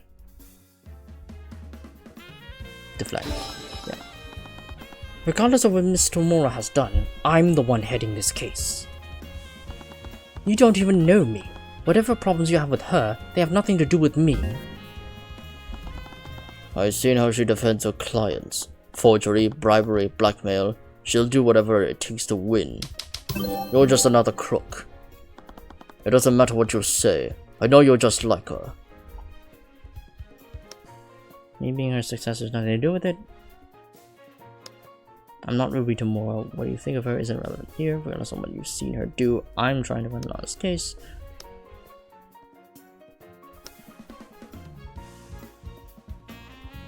Forgery, bribery, blackmail. Have you seen me do any of these? I've only defended my client by pointing out your mistakes. Yep.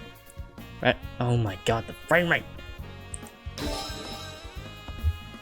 Forgery, bribery, blackmail. Have you seen me do any of those things? Because the way I see it, I've only defended my client by pointing out your mistakes. Look, kid, after what I've seen her pull in court, I'm not gonna fall for it. I have no reason to trust you. No matter what, I know you're a crooked lawyer raised by the biggest crook of them all.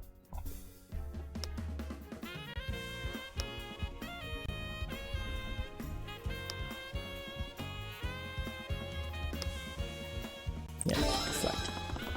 I'm just a defense attorney who's asking you for information about the case. Nothing that I've done has given you any reason to suspect me. He spent some time searching for a rebuttal, but after a while, he just let out a resigned sigh. You just want info on the case, right? Yes, that is what I'm asking for. Alright, fine. I'll answer your questions. But you better not make me regret this. I successfully persuaded Autumn White. I'm not entirely sure that the sword was the real murder weapon. Right. I guess you want to prove that someone else stuck the sword in the body. Did the Inquisition find anything suspicious on the crime scene? If you're asking if we found another bloody weapon lying around, we didn't. That would have been a little too convenient, wouldn't it? If there was another murder weapon, the killer probably walked out with it. Do you think they could have hidden it somewhere in the tavern? Doubt it. Out of the trial, Steelwind turned the place upside down and scanned it with her magic. If there was something hidden there, we would have found it already. I can't believe you overlooked something so obvious. Oh, shut it with that. I've already got an earful about that mess from Steelwind. Well, you don't have to worry about me screwing things up. Steelwind's taken over the entire investigation. Do prosecutors normally do that? Nope, but she ain't no prosecutor. She's a Steelwind. I know better than to go against orders from her sort. I know we made a mistake, but she's taken this too far. She even had my men draft a map of the crime scene. Really? Could I see it? Knock yourself out. I have a bunch of copies. Don't know how much good it'll do you, though.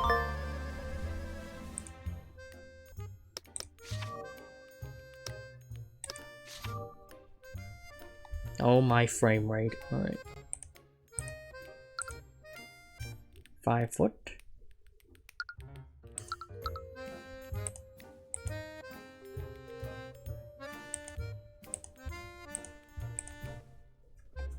Yeah.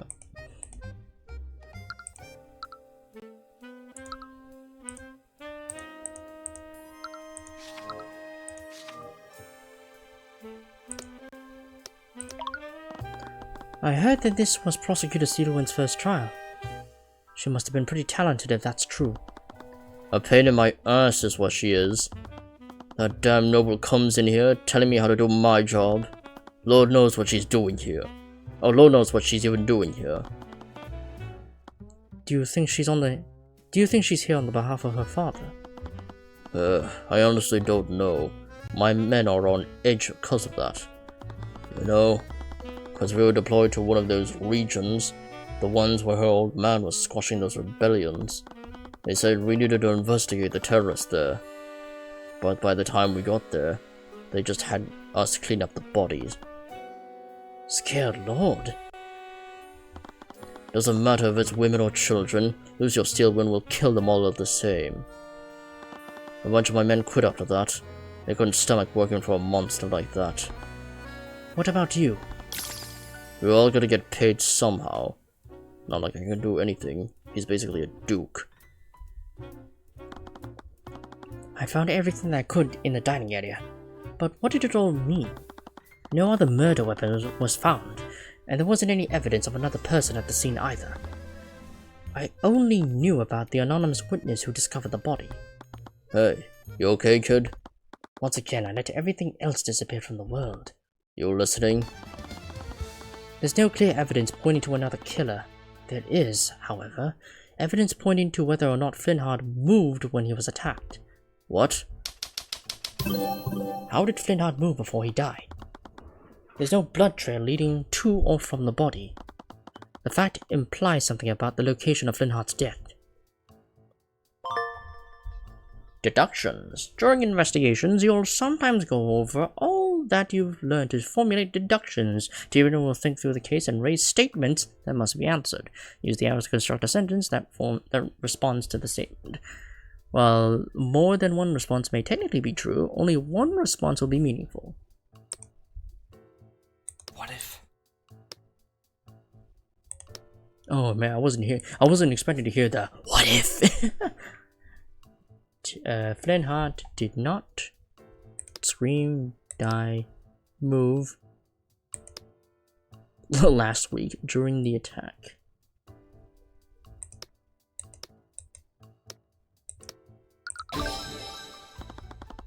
Flintheart died where he was attacked. He didn't move from his position at all. He might have even died instantly. Yeah, I guess that makes sense. There's also the autopsy report, which says that he died from a stab from behind. He must have been facing away from his attacker. He was probably caught off guard, and he would have been more in shock. It would have been in shock and too incapacitated to move. It also doesn't look like his body was dragged anywhere either. He was definitely attacked right where this choke outline is. Evidence updated. There's also the shattered bottle of lotus juice. How did the bottle shatter? The fragments are right next to the body. The bottle must have only been shattered hours ago.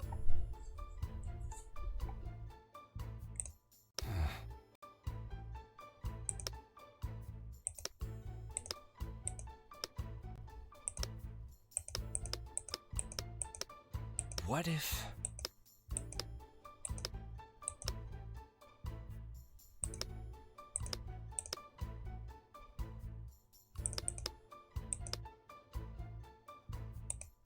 What if?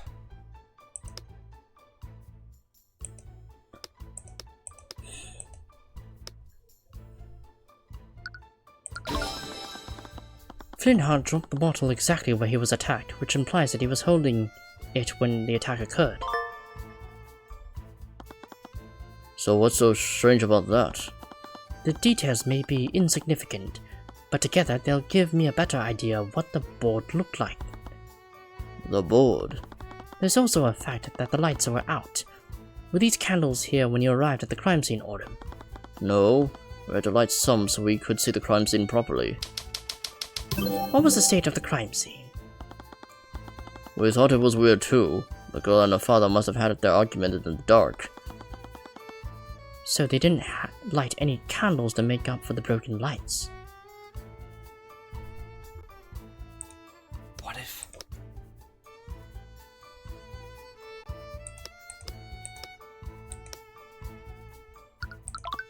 No.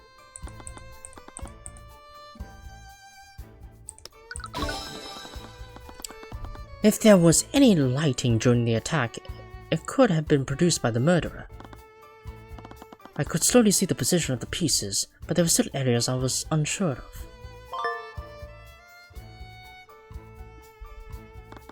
They might have used a torch or a lantern of some kind. Additionally, the argument that Celeste had with Flintheart must have been sparked by something. Things seemed fine between them before I went to bed. It was spontaneous. They weren't planning to have a conversation in this room. In this darkness, Flintheart wouldn't have had a lot of visibility. He probably never saw the attack coming. He would have been surprised and in too much shock to run away. Kid? The bottle may seem insignificant, but he was holding it when he was attacked. Was he pouring a drink for himself or a visitor? Kid! I was in a frenzy, but the commander snapped me back to reality. What was that all about? Sorry, I get lost in my head sometimes. Yeah, well, cut it out. You're mumbling like a crazy person. Right, sorry. It felt like I found everything I could here. It was time to move somewhere else.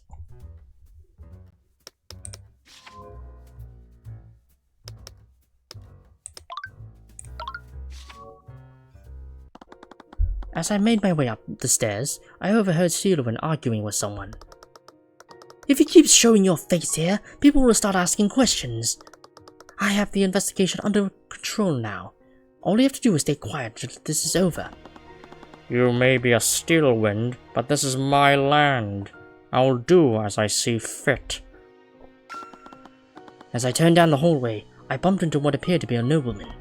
With a quick motion, he drew a handkerchief to clean parts of his clothes that had been brushed against me, his cold gaze hardening into a contemptuous glare. He gave me the same look he'd probably give to a rotting pile of excrement on the Cornhaven streets. Oh, sorry. Watch where you're going, you weed. Ah, you're the defense attorney from the trial, aren't you? And you are... I'm Garrick Pierce, the ruling noble of this land. Garrick Pierce, nobleman, age 38. The leader of House Pierce. He's the ruling noble of Cornhaven and the villages nearby. He appears to be involved in Prosecutor Steelman's case against Celeste. But to what extent? I suppose I should thank you for playing your role in the current trial. If only you weren't such a stubborn nuisance. I suppose that you also believe my client is guilty. I never said that. But I'm not wrong, am I? It matters not what I believe. This entire scandal has done nothing but rile up the public. Magic is a gift for the nobility, and the nobility alone. It is a symbol of our cosmic right to rule. Bastards like that girl should know their place. This is what happens when the gift of magic is used by those of impure blood. She's just an innocent woman who got wrapped up in all of this. Huh, I must commend you. You almost had me fooled. Excuse me? Wait, do you actually believe her little story? What good is a defense attorney if they don't believe in their clients? Scare Lord, and here I took you for another envious commoner, but you actually believe that, right? Are you sure you're Timora's brat? I knew I had to pick my battles, but I really weighed the legal consequences of punching him square in the face. Let me tell you something, boy. Even if that bastard is innocent, the charges have been laid and made public. Someone must take the fall, lest the public accuse the justice system of corruption. If the king believes there is any unrest here, even for a moment, he will unleash Lucio Steelwind and his soldiers upon this region. I'm sure you're well aware of what tends to follow after. That doesn't mean my client should be convicted of a crime she didn't commit. What is one insignificant girl when compared to the stability and well-being of the people in this land? You're far too short-sighted. That's enough. Stop antagonizing him, Pierce. He glanced at the prosecutor for a moment, and then back to me. For a moment I caught a flicker of fear in his eyes. I suppose that even House Pierce had a reason to fear the Steelwinds. Huh. Without another word, he walked down the stairs. I don't agree with him. What? Our system should exist to deliver truth and justice, not quell public opinion. If you really believe that, you wouldn't be working against my client. Do you honestly think she's the kind of monster who would murder her own father? I'm not so superficial that I judge someone based on their appearance. The only thing I trust is evidence, and all of it points to her as the only possible killer. Is that what you believe? Or are you just hiding the fact that you're here on your father's behalf? I'm not working with my father. I'm working against him, just as much as you are. What? She's working against her father? My apologies. I don't know what came over me. It's fine. I respect you, Mr. Cuthbert. You should fight according to your own ideals, just as I will fight for mine. I tried to think of a retort, but said nothing as she walked past me.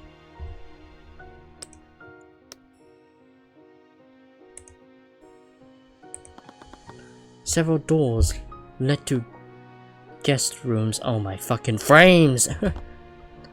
Aside from the rooms that Mr. Moore and I had used, they didn't look like they had been open for quite some time. There was a door at the end of the hallway.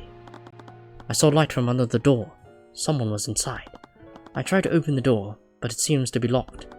I knocked on the door, but received no answer in return. There were some candles lighting up the hallway.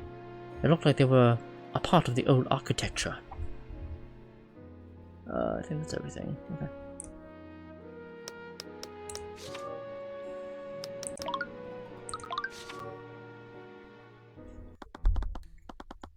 I arrived back at the dungeons. Celeste was huddled down in the corner of her cell. She noticed me, and the weight from her shoulders seemed to lift, if only for a moment. Hi. She had avoided me before, but I doubt she had seen many friendly faces since the trial. Hi, I can't stay for long. I just need to ask you some questions about the case. Right.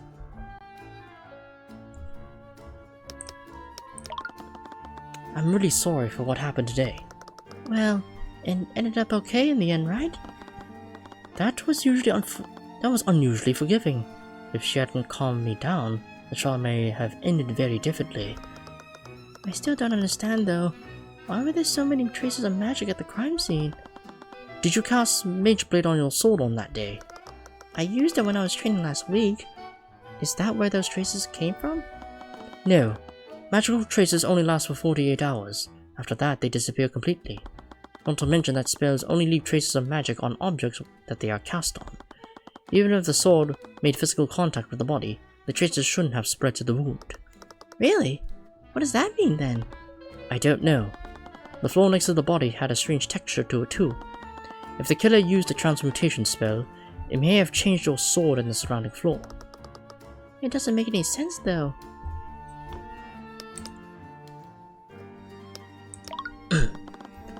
I know my theory sounds far-fetched, but the traces were only on parts of the sword. That must mean that the outer layer of the sword must have broken off during the murder. But my sword can't be damaged like that.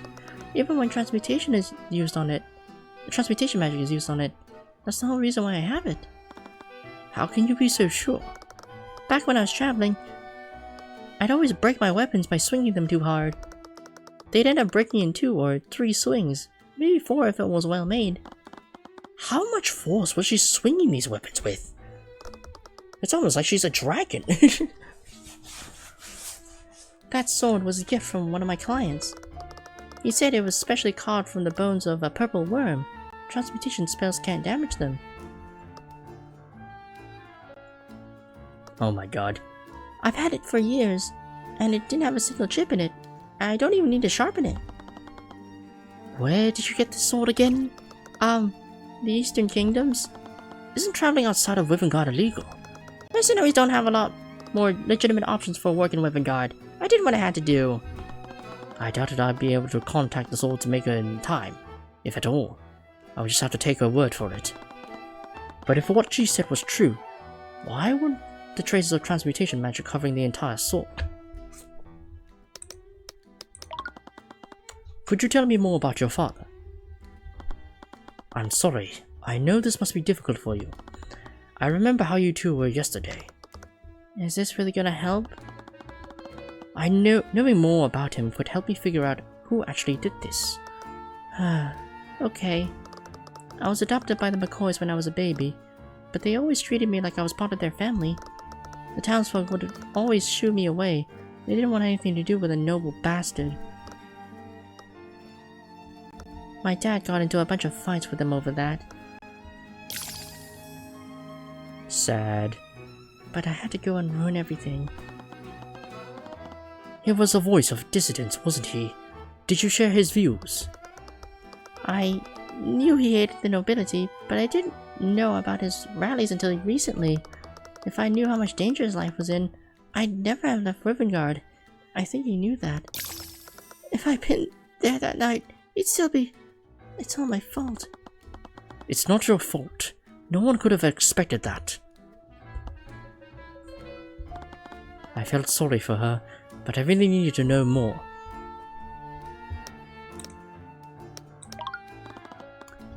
I could hear your argument from my room last night.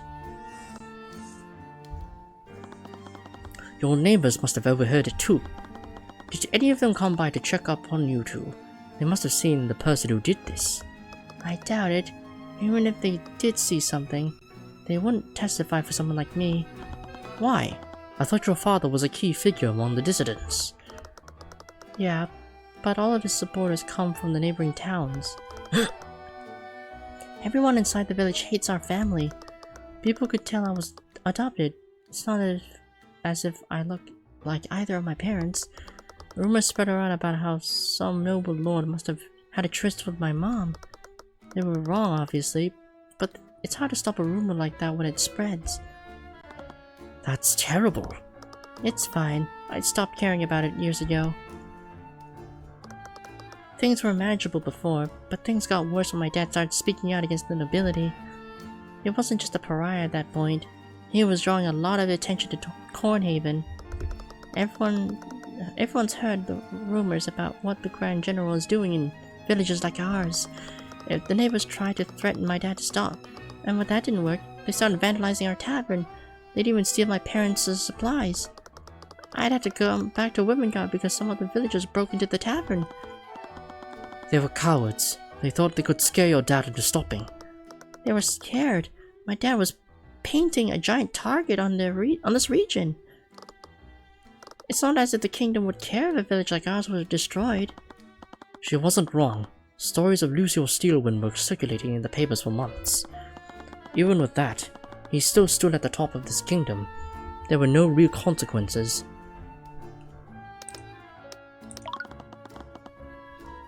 Could you tell me why Flintheart was so angry at you? For as long as I can remember, my dad has hated magic. Even if you even mention it around him, he'll fly into a rage about it. And you were born a mage? Ever since our tavern closed, my family's been in a lot of debt. Fighting always came naturally to me, so I became a mercenary and learned how to use magic to help me fight. Most of Rivengard's mages are in the nobility. People will pay a lot for a soldier who can use arcane magic. So that's why she was a mercenary. Last night, my dad found my spell compendium. When I saw him holding it, I finally came clean to him, and that set him off.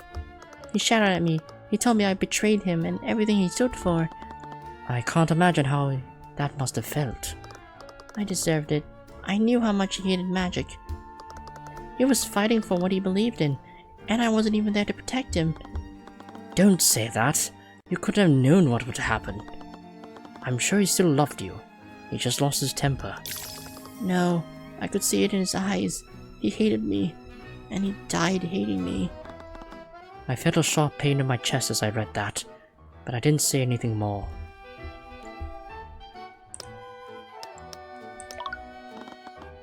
There's a locked door in the tavern, at the very end of the hallway upstairs. The Inquisition probably searched it already, but it's the only room I haven't seen yet. At the end of the hallway? I think that's my room. Do you know how I could get in there? I'm your lawyer. I'm not going to do anything strange. Sorry, you're right. I always keep the key on me. You can use this to get inside.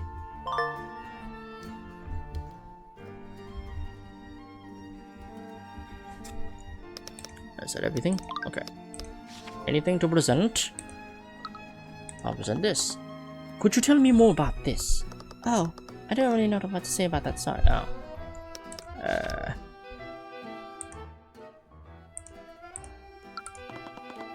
This is a pretty strange sword. I've never seen anything like it. Do you like it? It was a gift from an Ixian lord. I'd like to remind you that travel outside Rivengard is illegal. You shouldn't make a habit of telling people where you got it from. Yeah.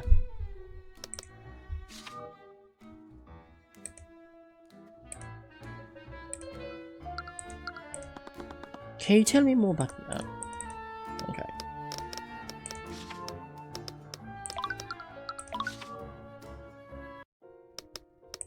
Oh, it just allows me to enter it. Okay. I slid Celeste's key into the lock and turned it, allowing the door to creak open. I heard of the fumbling of objects on the other side. Someone else was there. Holy rack!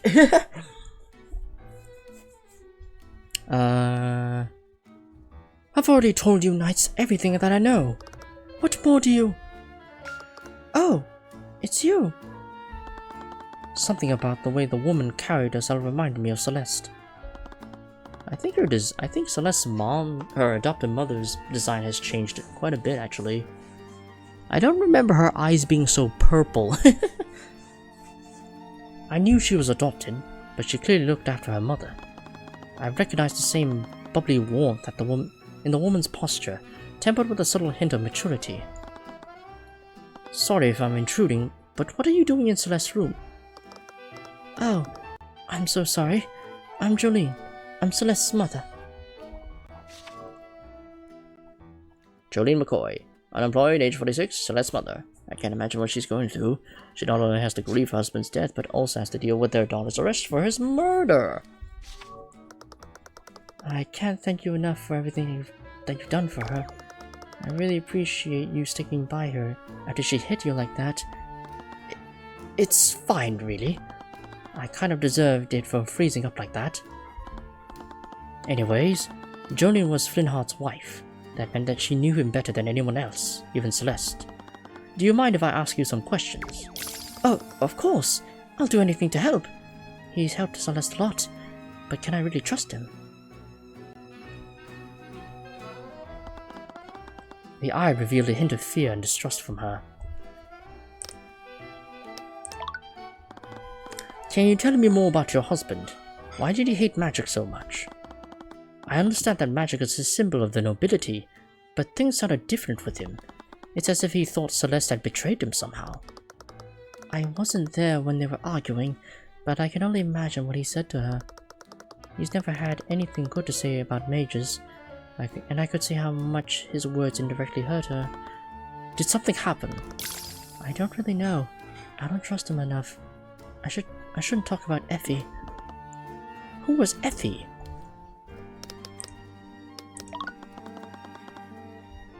Does Flintheart's resentment have something to do with Effie? How did you know about her? There shouldn't be any records of what happened. I have my ways of finding out. Of course. You work for Ruby Timura. What did she do? Did she strong arm one of the neighbors into talking? We don't need people like her going around Cornhaven and opening up old wounds. What? Flintheart always idolized her, but I could never stand her methods. Is this about the rumors? Rumors? When my mentors started fighting against the justice system, the nobility started levying accusations of misconduct against her. They spread rumors that she engaged in bribery, forgery, and blackmail, all to discredit her. Is that really true? She personally taught me how to defend persecuted mages like your daughter. You've seen how I defended Celeste. I'm doing everything honestly and legally. Miss McCoy, I know you don't know who to trust right now, but I need to know more about Flintheart. Right now, I don't have any leads as to who might have done this. Okay, but promise me that you won't mention any of this in court. I don't want Celeste being dragged into another scandal, and I'm sure as hell don't want any more steel ones showing up in town. I can't make any promises, but my priority will always be to keep your daughter safe. I guess that's as much as I can ask for. Effie was Flintheart's younger sister. Celeste doesn't know about her. She died 20 years ago, and Flintheart never brought her up. What happened? She was friends with the son of the ruling noble back then, and he'd always sneak into town to see her. He was so different back then. Effie had always loved magic. It reminded her of the fairy tales she read growing up. He'd always show her his spells by the lake, all to make her smile. But he had been warned not to use his spells without his instructor present. One day he lost control of one of his spells and wounded Effie. We rushed her back into the town, but it was too late. By the time we could dress her wounds, she was already gone. Stories like that were awfully common among the nobility these days. The next day, the Arcane Inquisition came to investigate what happened. The boy's parents used their influence to cover everything up. They even threatened Flintheart's family into staying quiet. After that, they told the town that Effie had been mauled to death by a wolf. Damn. Flintheart all but declared war on the nobility after that. He turned our tavern into a meeting place for commoners who shared his resentment. Word spread, and night after night, more and more revolutionaries started showing up to his rallies. It wasn't long before they started planning a revolution. They started contacting like-minded groups in towns nearby. They were even starting to arm themselves. I could only watch as everything unfolded. I had heard stories about what the Steel Winds were doing to people like him. I begged him to stop. So did some of the other townfolk. We knew he was going to get all of us killed. I was shocked when the knights told me he'd been murdered, but I wasn't surprised. I really hoped he'd let go of his anger when Celeste showed up. He was really starting to change after we adopted her. Can you tell me more about Celeste? How did she become part of your family? It all happened 19 years ago, after Effie's death. We were closing one night when we found a baby with white hair abandoned in the dining area. We waited for weeks for her parents to come by, but no one ever came looking for her. We named her Celeste, after the full moon that was out at that night. We always wanted a child, so I thought she must have been a gift from the Scaled Lord. But one day I spotted Celeste practicing her magic. I think that's when I realized that a noble must have abandoned her at our inn. I didn't care though. I loved her all the same. Flintheart did too. Wait, you knew that she was a mage this entire time? I did. You haven't known her very long, but she's a terrible liar. Flintheart must have noticed it too, but I think that he didn't want to believe it. It's my fault. I should have forced him to see the truth.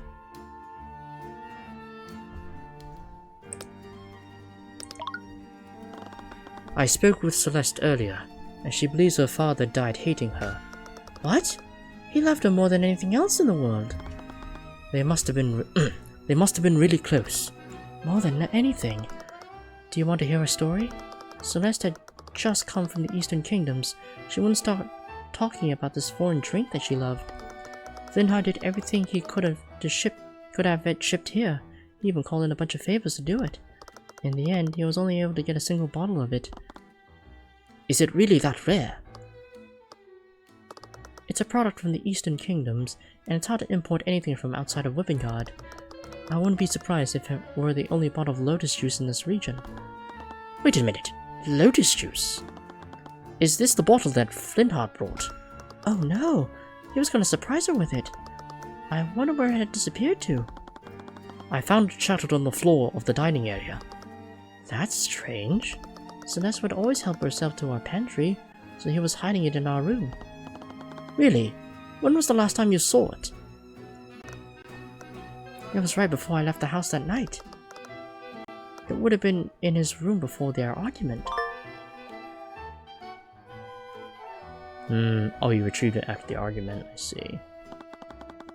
I investigated the tavern as much as I could, but there was still one last thing I needed to do. It was time to head back to the dungeons and talk to Celeste. You know, I want to do a funny and show my badge. Oh, what's this? It's an attorney's runestone. It identifies me as a certified attorney. Wow, you must have worked very hard to get that. Yes, it also has a magical tool that lets me take pictures of crime scenes. Wow, that's amazing. Something about her overly enthusiastic tone reminded me of my late mother. Doo-doo-doo. Sad music, because she's dead, I'm pretty sure. She got executed. Oh, You're back. Did you forget something? There was one last thing I wanted to talk to you about.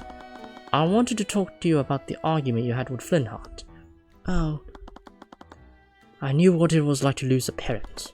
I'd never been able to carry that burden if I thought my mother had died hating me.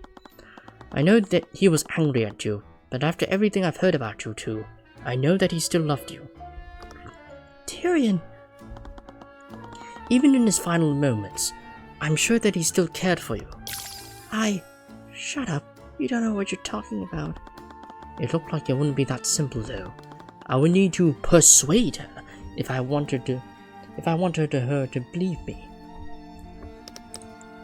Here we go. That final argument with her father would be a lasting scar on Celeste. Throughout this entire investigation, I've learned how much they cared for each other. I couldn't leave things as they were.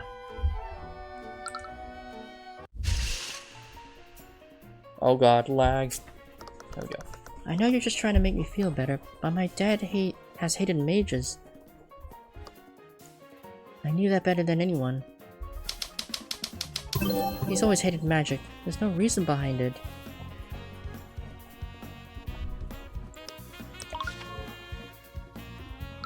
Wait. There's no reason behind it, okay.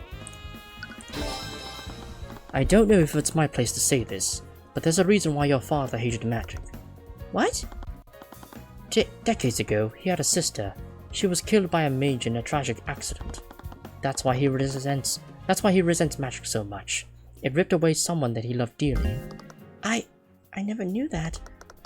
But that just proves it then, doesn't it? It was selfish of me to learn magic. I knew how he felt about it, but I didn't care. I just wanted to get away from my life here. He had every right to be angry at me. I was being selfish.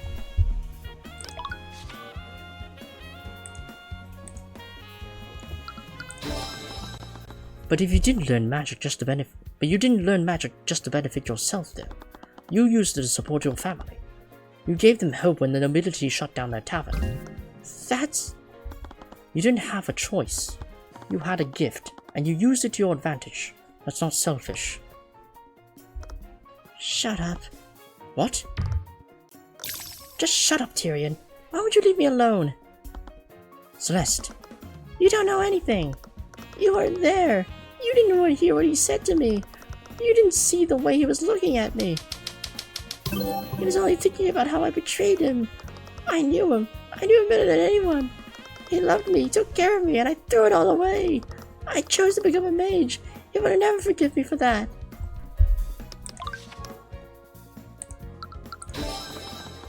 Take a look at this picture, Celeste. What's this? Broken glass? Wait, that bottle. It's a bottle of lotus juice. These shards were on the floor of the crime scene. What? That can't be true. They don't even sell it in Remastered. Your father called in a bunch of favors to have it imported for you. He did? He didn't hate you, Celeste. He imported your favorite drink just to make you happy. No, that still doesn't change anything. If he did that all for me, it was before he knew the truth. That's not true. Stop acting like you know anything about us. You only met us yesterday. How could you know how he felt about me? Don't you think I want to believe you? I know the truth. He hated me. He hated me like he hated every other mage. Celeste, your mother said the bottle was stored in her room, but I found it shattered in the dining area near where the murder happened. He was holding it when he died. That means he retrieved it after your argument. So why would he have your gift if he was still angry at you?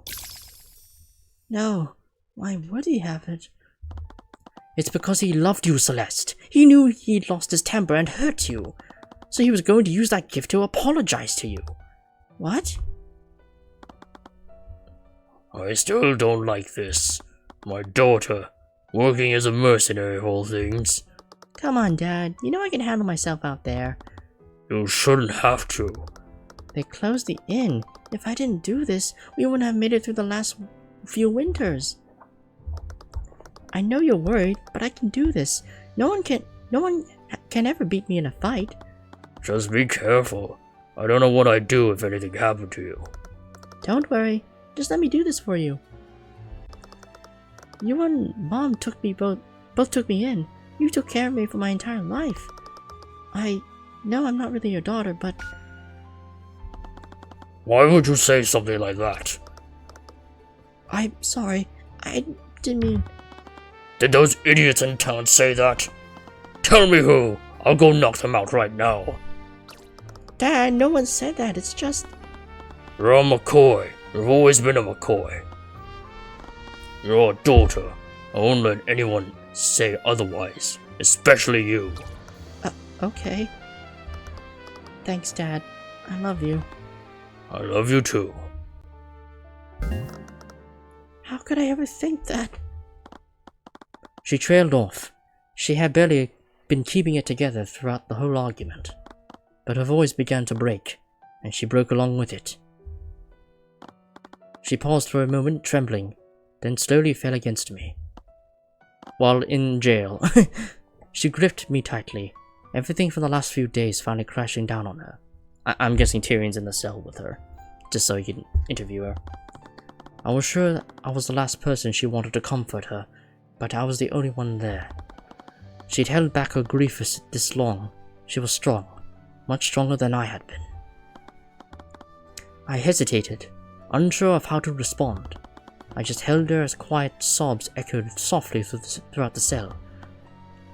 Celeste, I'm sorry, but please don't talk right now. I did as she asked. I wasn't sure if it was enough, but I held her tightly. Are you feeling better? Yeah, thanks. She wiped her eyes. They were still red. But she smiled at me, and it wasn't forced this time. Do you need water? What? I figured you lost fluids, and I thought you might be dehydrated? What am I saying? What was I saying? Celeste snorted out a laugh. I felt silly, but something about seeing her laugh left me flustered.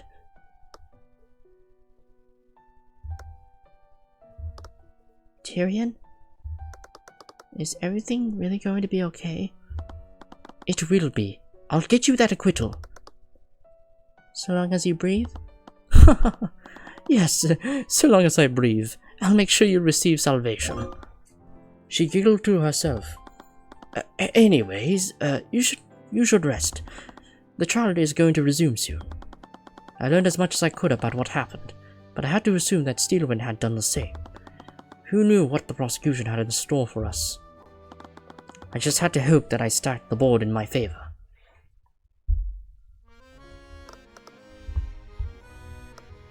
Has Pierce given you all the details, Rudolph? Will you remember them? Yes, my notes are pristine, and I pride myself on my eidetic memory. Just so there are no misunderstandings, I do not approve of this. You said it yourself, Lady Steelwind. The evidence proves that I couldn't have murdered Flintheart, which leaves the bastard child as the only suspect. We don't know what sort of tricks tomorrow's stooge may pull tomorrow. Just see this as a way of securing a just verdict. There will be no need for your father to intervene.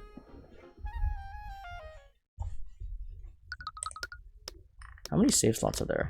Ooh, 10.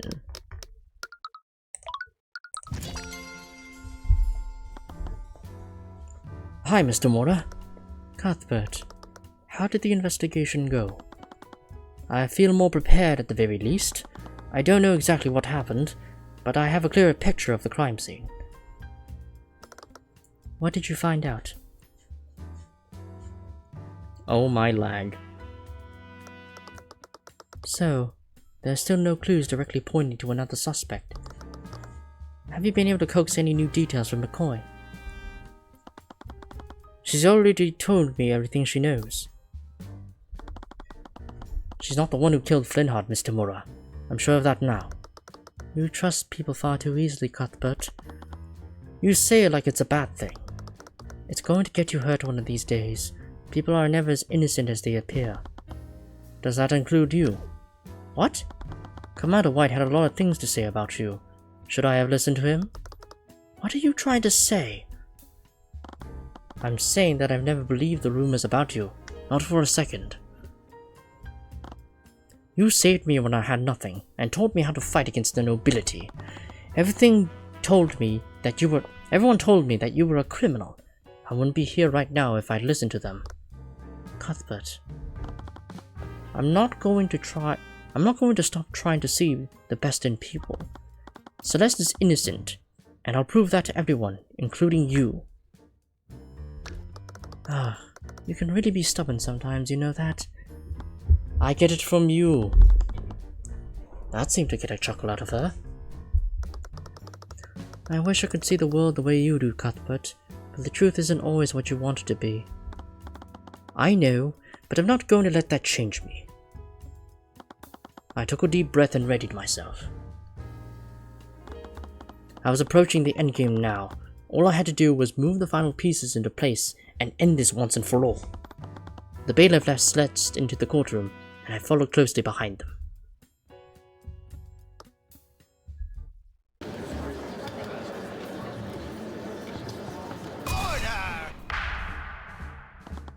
Court is now resumed for the trial of Celeste McCoy.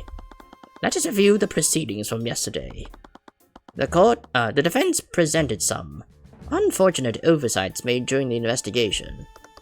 I personally saw to it that the crime scene was thoroughly inspected this time. I see. I suppose that puts my mind at ease, if nothing else. At yesterday's trial, we found an inconsistency between the crime scene photo and the autopsy report. Because of this, the defense argued that a third party must have interfered with the crime scene to frame the defendant. To clear any doubts you may have, the individual who discovered the body has decided to testify today. Really? It is my understanding that they wanted to remain anonymous. The witness in question was within the gallery of the trial yesterday. After yesterday's proceedings, he felt that he couldn't stay silent any longer. Very well, let's hear from this witness. Witness, please state your name and occupation for the court. My name is Reese Reginald Rudolph. I'm a chauffeur. He's looking at his notes.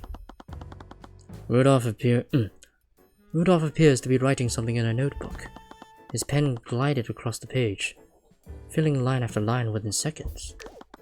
Mr. Rudolph? Forgive me. I was merely recording everyone present in the room. You're taking notes. I always keep a clear and detailed records of my actions each day. I found that ordering the present naturally brings order to the future. What?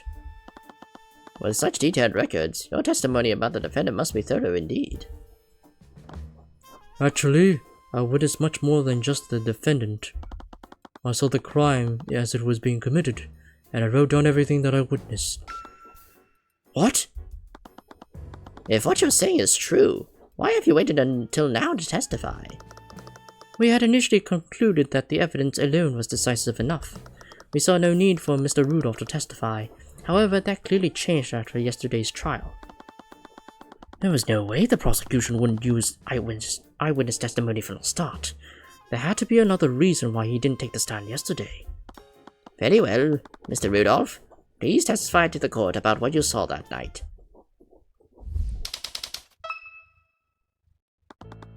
I was transporting a client in my carriage that evening.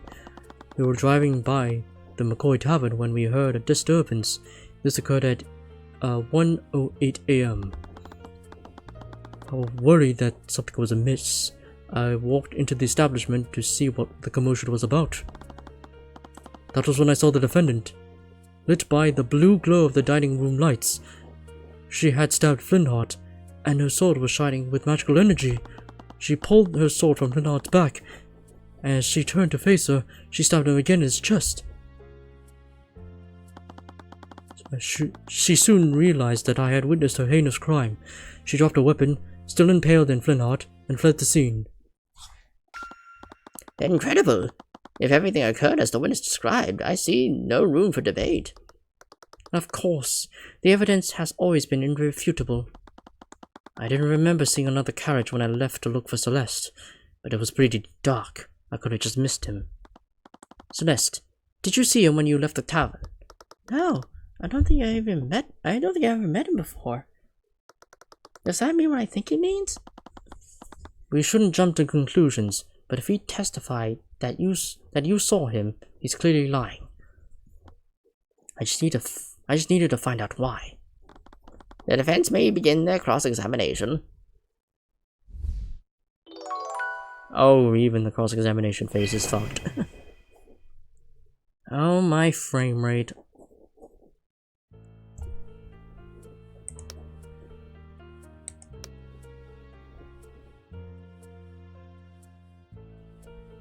Can you go back down, CPU? Thank you. Alright.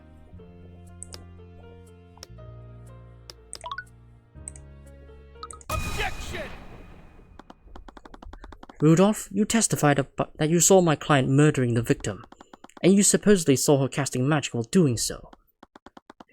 Yes, I could never forget such a grisly sight.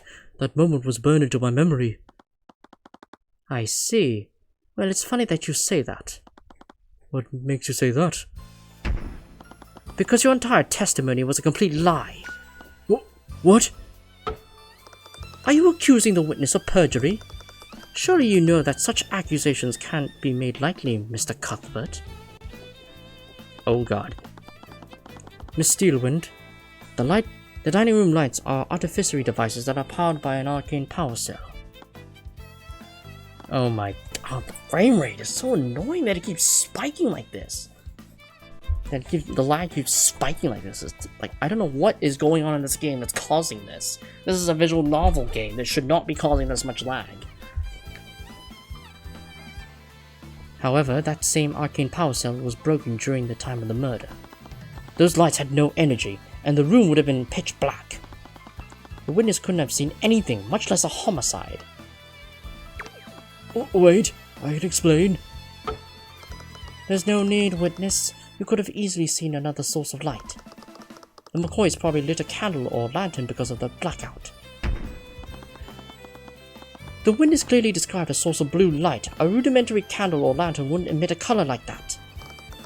Then the witness was clearly mistaken. The witness records everything he sees in his notebook. He even remembers the exact time this encounter occurred. So why would he be incorrect about such a clear and obvious detail? No, what the witness saw was some form of magic. Due to the lack of power, it couldn't have been artificery. It must have been an arcane spell. Oh my god, the fucking frame rate, come on.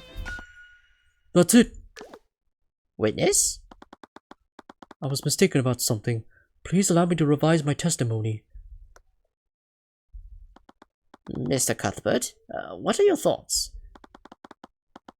If he thinks he saw something different, then it's only fair to hear him out. It didn't matter. No matter what he came up with, I tear through each of his lies.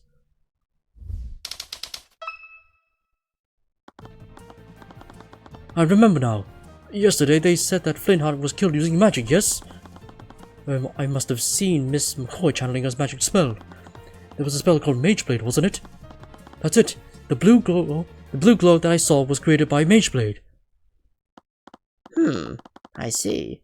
So the blue light that you saw came from the defendant's magic. Mr. Cuthbert, you may proceed with your cross-examination. With pleasure.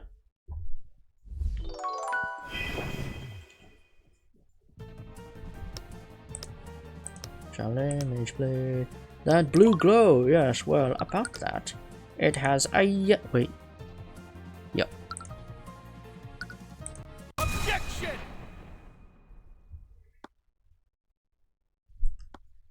Rudolph, you don't know much about magic, do you? Of course not. Are you trying to say that I should have recognized Celeste's Mageblade? No. I admit that you probably wouldn't know what Mageblade looks like. But that's exactly where you made your mistake. My mistake?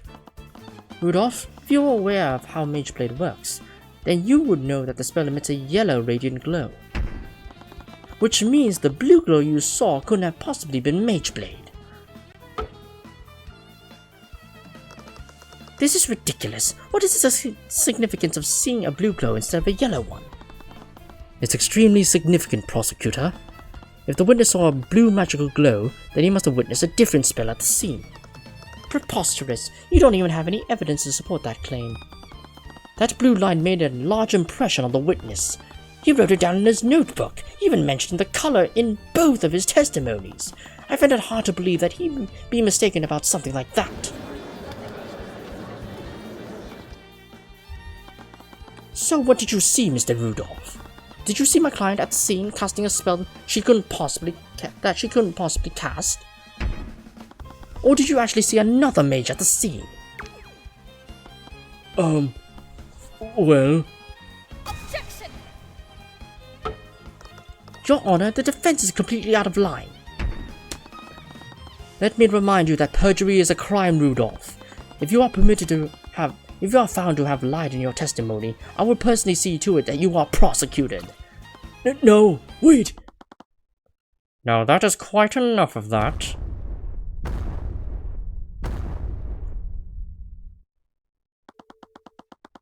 Garrick Pierce had stood up from within the gallery and walked to the witness stand, shoving Rudolph out of his way. He'd broken several laws with that one act alone, but no one moved to stop him. The bailiff looked to the judge warily and awaited instruction. The judge said nothing. His eyes simply narrowed as he waited for Pierce's next move. Pierce, there is no need for you to take the stand. Nonsense. I have nothing to hide. I will not stand idly by while your case falls apart. It seemed for the first time, the prosecutor had lost control of the room. What is the meaning of this, Miss Steelwind? This is Garrick Pierce, Your Honor. I am the Honorable Lord of Cornhaven, and many other villagers... I keep saying villagers.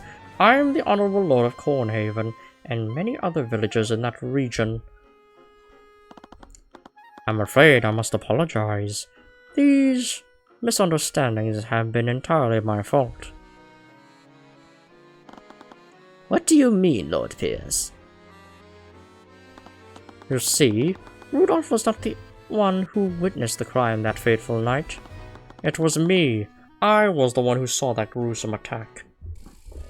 Oh my god, it's overloading my fucking OBS! What the fuck is happening? Oh my god, my CPU usage percent just spiked to 21%. What the fuck? Oh my god, why the fuck is it keep... Oh my god. It keeps just going up and down, up and down, up and down, up and down, up and down. It should not be doing that.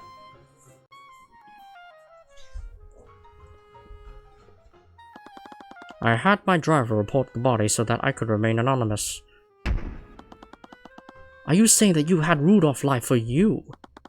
I simply dictated to him what I saw and had him repeat to law enforcement. With what's been in the news lately, it simply wouldn't do for a member of the nobility to appear publicly in court. But alas, it appears the time for discretion has passed. Lord Pierce, regardless of your good intentions, this is a very clear act of perjury. I understand, and I will accept the consequences of that. However, I would be remiss if Rudolph's shoddy testimony allowed that girl to escape justice. Please, Your Honor, allow me to testify as to what I saw that night. Very well. This is highly irregular, but I believe the court will benefit from your testimony. However, note that this misconduct will not be without consequences. Very well. From the look on the Lord's face, it was clear that he would only get off with a slap on the wrist.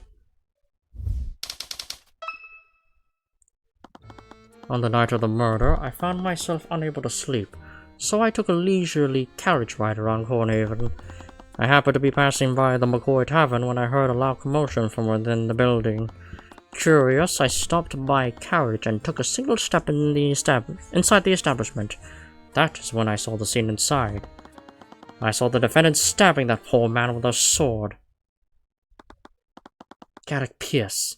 He's a member of the nobility. That also means he's a mage. Does that mean... There's no doubt about it. He's the only other person who could have left those traces of transmutation at the crime scene. He has to be the mage that we're looking for. He killed my dad. He's a murderer. Sorry, this must be a lot for you right now. Don't worry about me. Just take him down.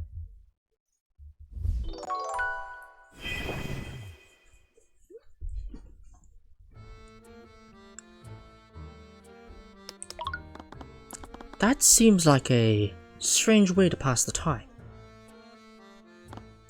Not that I believed him for a second. The witness's eccentricities are beside the point. What matters is that he was clearly at the scene. I wouldn't put it that way, however. I'm guessing this commotion was the argument between my client and the victim. One would conclude that, yes. We've gone over this point several times, but their voices were raised loudly during their argument. It's not unreasonable to say that the witness heard them from this carriage.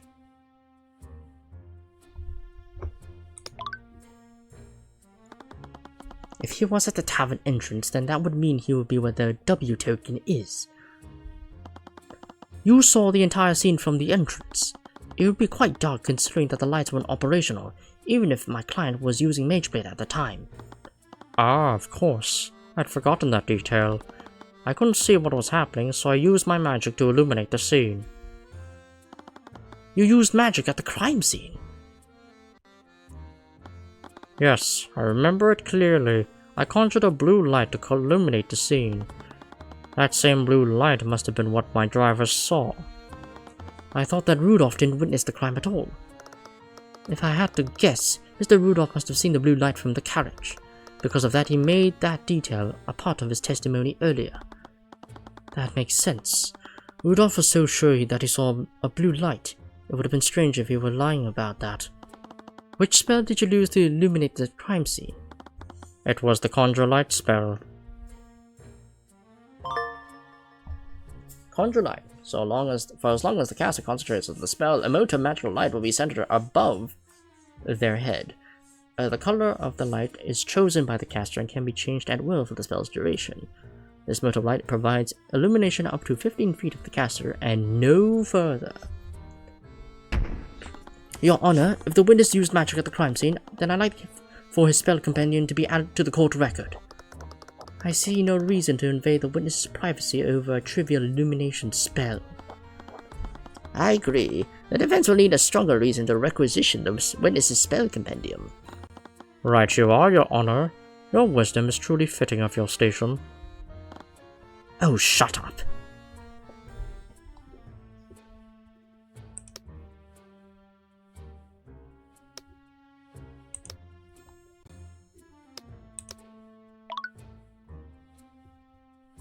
So, oh, it's Luxo, not Luxo. Alright.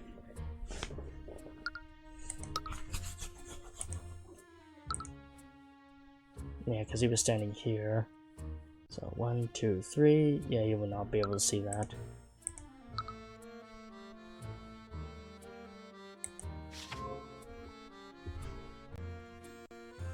Oh my god, my CPU is going up like it shouldn't be going up like this over this game. It's definitely this game that's causing these random lag spikes. Like, what? Why is this happening? It should not be happening like this. Yeah, it's just going up and down sporadically. It's like, what the fuck? Alright. Alright. Objection! Pierce, you said that you illuminated the scene from the tavern entrance. Did you take a single step into the building? Of course not. I remember it very clearly. I only stood at the entrance. Then maybe you can help me go over this map of the tavern. If we take a look at this map, that would place you right where the W is. Of course. Do I need to repeat myself? Well, I find it interesting that you illuminated the crime scene from all the way back there. considering that Conjure Light only illuminates an area within 15 feet of the caster. What? Pierce, Conjure Light doesn't behave like a normal light source. It only provides illumination up to 15 feet of the caster. If you had stayed at the entrance, your spell wouldn't have shown you anything. Objection! The spell's range is irrelevant. We've already established that the victim would have been illuminated by Mage Blade. The witness clearly stated that he couldn't see what was happening. That was why he cast Conjure Light in the first place. But what does this mean? Lord Pierce, did you illuminate the crime scene or not? Well, I can answer that question for you, Your Honor. The witness did illuminate the scene of the crime. He illuminated it because he was standing right when it happened. Mr. Cuthbert, what are you getting at? Your Honor, the defense would like to formally accuse Garrick Pierce of murdering Flintheart McCoy. Hold on for a moment. This is absurd. I could have easily used a different spell to illuminate the room. And which spell would that be, Pierce? That specific spell escapes me. I'm not sure which one I used now that I think about it. You idiot! Well, maybe we can figure it out together. When you relinquish your spell compendium to the court.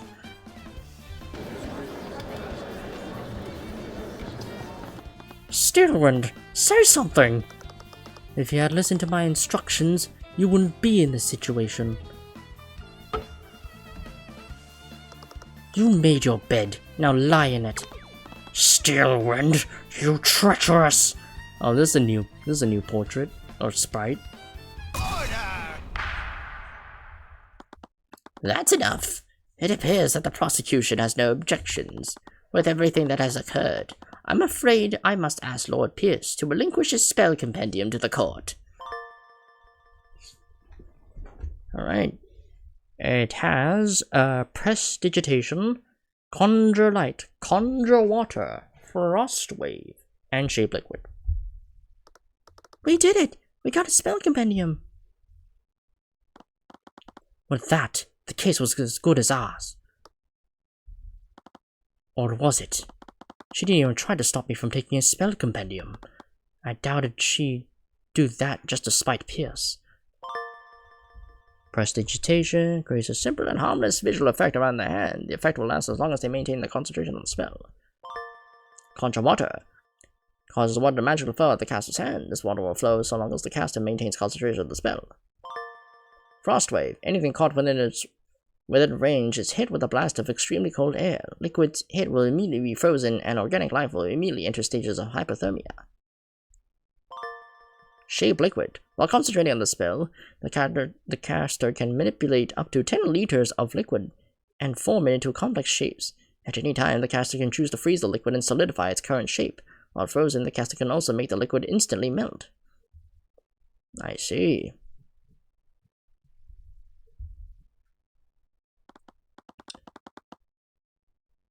Your Honor, I've looked at the spells in Lord Pierce's compendium. Conjure Light is the only spell that he can cast that would shed a blue light. It's clear that his testimony and many of his statements were false.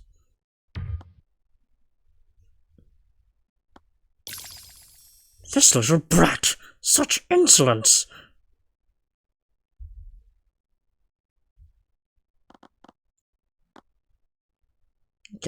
Frame rate, can you please go back up, please? Thank you. Lord Pierce could very well be a suspect in the murder of Flintheart McCoy. I'd argue that this presents enough reasonable doubt to acquit the defendant. Mr. Cuthbert, I acknowledge that Lord Pierce's actions are quite suspect. However, I will not pass a verdict just yet. There is much more we need to learn. What? That's not how it works. We proved that there's reasonable doubt. That should be enough to acquit me, right? In a normal case, yes, maybe. But the situation is different for this trial. The public won't accept that an unresolved homicide involving magic. Unless we can unequivocally prove your innocence, the court would keep drawing things out. What? That's not fair. That's just how our system works. The kingdom has always cared more about easing public tension than delivering justice. Are you serious? The court will be suspending the trial of Celeste McCoy until further notice. We have no choice but to give the Inquisition time to investigate Lord Pierce as a possible suspect. Objection!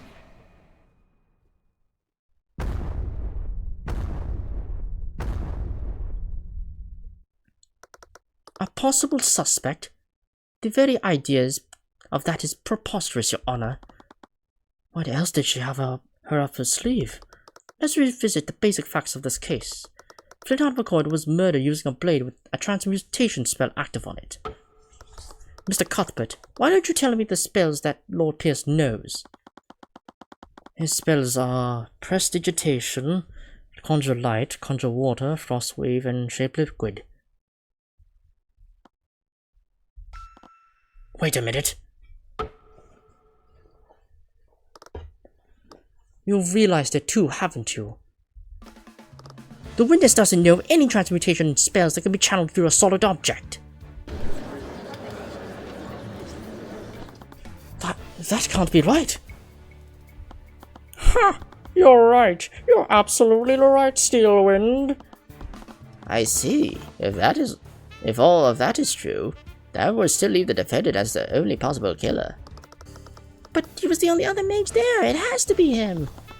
But he doesn't know any transmutation spells that could be cast on your sword. We can't prove that he stabbed him while using magic. Wait, how did he do it then? She was right. How did he do it? Since the beginning, I've been bothered by the traces of transmutation magic surrounding Flintheart's body. Originally, I thought that the killer had somehow magically altered the sword and the surrounding wooden floor. But none of Pierce's spells could do something like that. Those transmutation traces were scattered all over the place. They didn't even fully cover the sword. So what if he didn't use a sword? What if he used something else? The defense did cast some doubt on this witness's testimony. Nevertheless, I must conclude that he could not have possibly committed the murder. With that in mind... Please wait, Your Honor. We still can't rule out Pierce as a suspect just yet. What are you on about? Lady Steelwind said it herself. None of my spells can be used to stab Flintheart. I don't know any spells that can be channeled through a blade. I don't know any... Wait, hold on. None of my spells could be used to stab... Oh, I see. None of my spells can be... Ah, okay, I see, yeah. Yeah, well, I already played this game before, so... Shape Liquid. Figakwa. But you didn't use a metal blade, did you? Oh, shit. What nonsense is this? The autopsy report clearly states that the wound was created by a blade. If he didn't channel magic through a blade, how could he have possibly committed the crime? Steelwind. Garrick Pierce didn't kill the victim using a sword. He was killed using an object shaped exactly like a sword. No. Does he know the truth? What? I'm afraid I don't quite understand, Mr. Cuthbert. Your Honor, I'd like to bring your attention to Pierce's spell compendium. Garrick Pierce knows a seemingly insignificant spell called Shape Liquid. With it, he can control any liquid and mold it into any complex shape he wants. He can even freeze it, locking that shape in place. If he had enough water, he could create a sword made purely out of ice. No! Is it possible that he... What do you have to say for yourself, Lord Pierce? This stubborn little brat! Pierce's breathing became frantic. He clearly wasn't prepared to be backed into a cordon like this. I could feel his frustration, stress, and fear emanating through the Eye of Horus. The board was set. I just had to deliver the final blow. Oh, we're doing arguments in here. Okay. I'll tell you exactly what I have to say, you commoner. I'm not the one on trial here. We're here because of that bastard child didn't know her place. I saw the murder. I witnessed everything. That girl used our holy arts to murder her father because she lacked a noble temperament. I saw the murder. I witnessed everything. Do I just... I saw the murder. I witnessed everything. Okay, that's a bit vague, but I assume given... Because I know the game is flexible enough for me to use multiple pieces of evidence to get to the same point. Yeah, I'm guessing it could present this?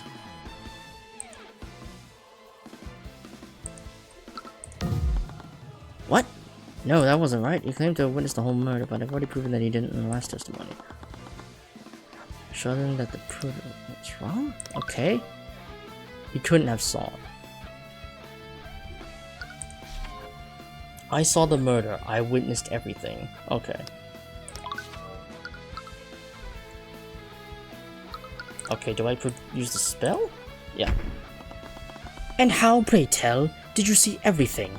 If you recall, you testified that you only took a single step inside that inn. However, you would have needed to be within 15 feet to see my client with conjure light. This again? If you're going to keep treading on that one detail, then I admit it. I stepped further into the inn. I kept that out of my testimony, all because I knew that you and Tamor would use it against me. Lord Pierce! But you didn't just withhold that detail from your testimony, did you? You testified the contrary. You committed perjury, Pierce, plain and simple. That's... And let's not stop there. For your story to be true, you would have needed to be within 15 feet of my client. According to your testimony, my client had just finished murdering her father. Wouldn't she have noticed you? If you were that close, then surely you were close enough to apprehend her. So why didn't you? Don't you have a duty to your citizens you lord over? Shut your filthy mouth! That woman was armed. I had no reason to put my life in danger. I was terrified. She was holding a blood-soaked sword. I was terrified when I saw her holding that bloody sword. She just murdered a man. And I might have very well been next. She was holding a blood-soaked sword. Where's the... privacy photo? Can I see the photo?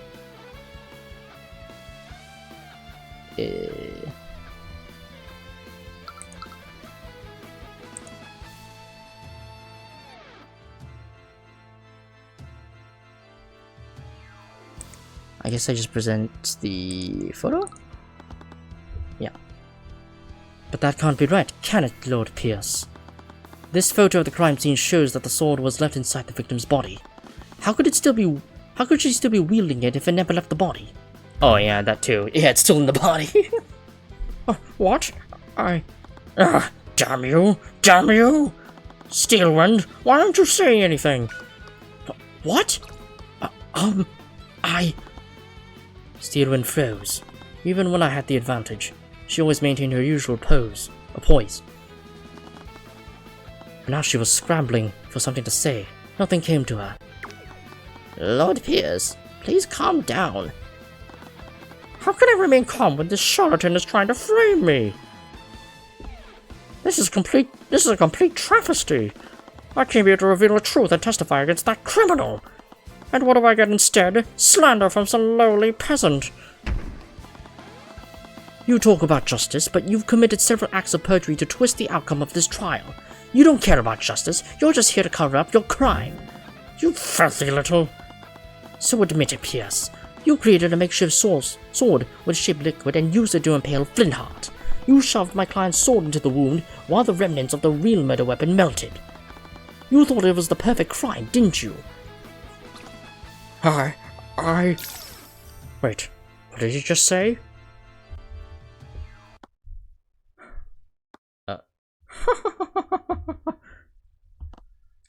What?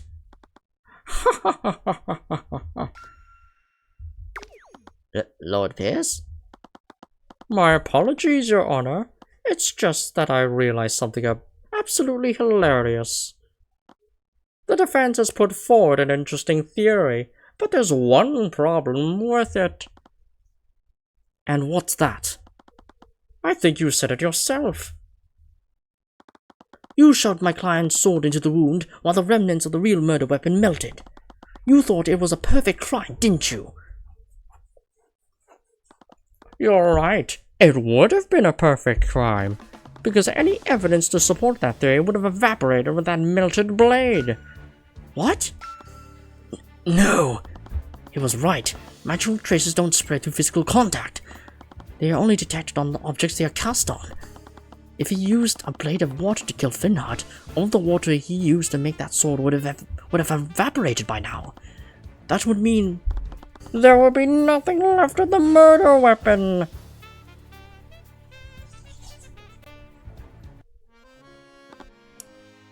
You spun quite the tale here today, but in the end, you don't have a shred of evidence to support it, do you? You have nothing! Isn't there anything we can do? I became quiet, thinking through each piece of evidence I found. Yeah, but what he used the spell on wasn't just water, it was juice. They all fit into place, except for one piece. Why isn't he saying anything? Is it really hopeless? Tyrion? Any worries she had disappeared. She probably saw the look on my face. It was familiar to her. It expressed the same quiet certainty I had every time I defeated her. I wasn't sure how, but there was something left of the murder weapon. Otherwise, there wouldn't have been any traces or transmutation at the crime scene. Huh. What is this? You can glare at me all you want, it won't change the fact that you've lost. I despise people like you. You twist this kingdom's laws to serve your own ends. You trample on the lives of the people you're supposed to be serving and protecting. But as long as I'm standing in this courtroom, I will never let that happen. None can remain concealed. Oh shit, he's activated his Sharingan. I mean Eyes of Horus, totally not Sharingan. What did I just do? I could feel my head being dragged to the ground. It felt like it was about to burst. At the same time, I felt an extreme sense of clarity. It was as if nothing could be concealed by the Eye of Horus now. I can't believe that peasant. He pushed me this far. Once again, I saw Pierce's thoughts, but the sensation felt sharper than it usually was. I could feel his mind reacting to mine, as if it were a pond rippling around me as I stepped through it. I wonder, could I reach further in and pull something I could use? Eye of Horus! You've activated a new ability through the Eye of Horus. You can temporarily project items into the witness's mind and read their thoughts about it. These thoughts can sometimes reveal new information and grant you insight. Fill the insight gauge to proceed. Yippee! Yeah, they changed the animation for the insight minigame too. What an ornate sword. I wonder how a commoner came by such a thing. I should ask the Inquisition for it once the girl is convicted. He's just planning to take her sword because it looked cool. That didn't give me anything I could use. I need to try something else. Even Pierce is like, man, that's some pretty good shit. I'm gonna take that after I frame her for murder.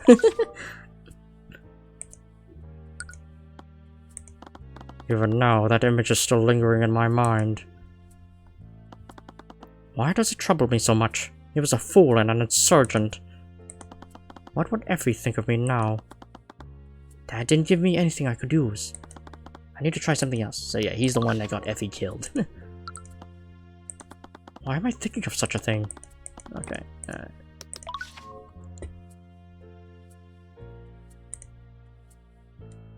Yeah, I'm just gonna...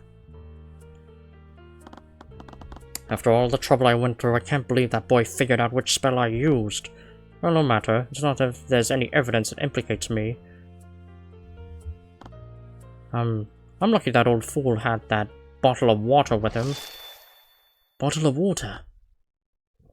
Well then, as riveting as this has been, I believe it's time for me to be on my way.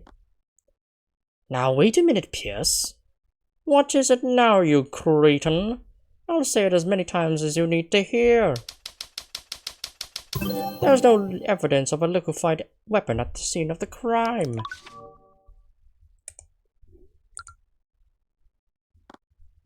You're right, Pierce. If you shaped liquid on a body of water, the murder weapon would have evaporated entirely. Bravo! It seems you've finally gotten that fact through your thick head. But let's not get ahead of ourselves, Pierce. What if you didn't use shaped liquid on a body of water? What if it were another type of liquid? What are you going on about? Pierce, shaped liquid doesn't just work on water. It works on all kinds of liquids. There was a shattered bottle next to the body. The liquid you used to form the murder weapon, it came from that bottle, didn't it? You were probably wary of leaving evidence at the crime scene. You must have decided to use any liquid you could find there. Luckily for you, the victim was holding the perfect quantity of liquid in his hands. It begs that question. If we had someone analyze the broken pieces of this bottle, would we find the traces of transmutation magic? Ha! Do you think you can bluff me? We already established that any water that I supposedly shaped would have been evaporated. Except the liquid contained in this bottle wasn't water, it was tea! So, what difference does that make? Someone clearly hasn't taken their chemistry lessons. A blade made of ice made out of water would have evaporated entirely. But a blade of frozen tea would have leave a dried residue. The tea wouldn't completely disappear. No! I wonder why there were so many traces of transmutation scattered around the crime scene. When I felt the texture on the floor, I thought a transmutation spell had caused some sort of chemical reaction with the wood. But the real answer was a lot simpler than that. The transmutation spell didn't alter the floor at all. It was just a stain from the spilled tea. I bet if we compare the tea residue on the floor to the residue inside the bottle, we'd find traces of transmutation on them. There's your murder weapon, Pierce! I spat on my mic. Ooh, new art of him pointing fiercely at Pierce. You have nowhere left to go. That's checkmate. Bailiff, send for Autumn. The Inquisition needs to analyze the crime scene at once. We need to confirm the defense's theory. The time window to detect traces of magic is closing. I have the report from the Inquisition. What does it say? The traces on the sword, the body, even the floor. They all came from the tea residue. We found those same traces on the shards of the broken bottle too. It's undeniable. Someone cast a spell on the liquid contained within that bottle. And the defender has no such spell. You really did it, didn't you? Why? As if someone like you would ever understand. Understand? You murdered my dad! Murdered? Murdered?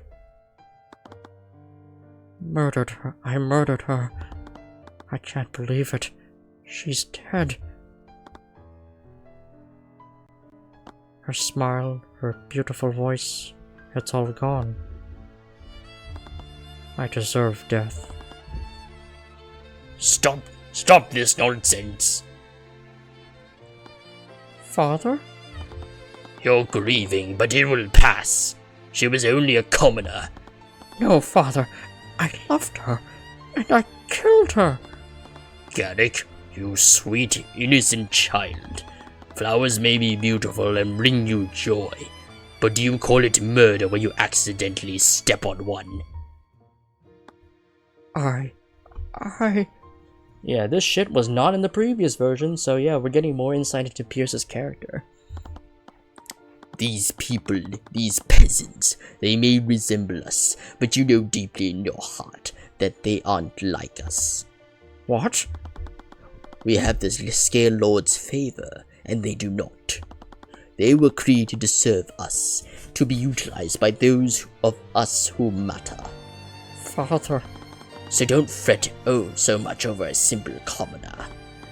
By the next month, you would have completely forgotten about that wretched thing.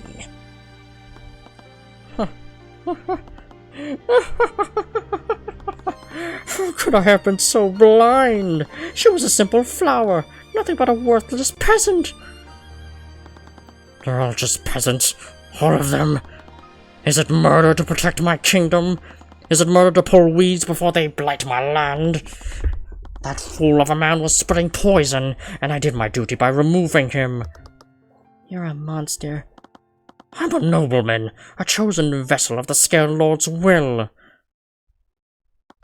You are nothing. Do you honestly think you can indict me? My word carries more power than 100 of yours. Bailiff, escort Pierce to a holding cell. Steelwind? First-degree murder is punishable by execution, Lord Pierce. I suggest you remain silent, lest you incriminate yourself further. You can't be serious!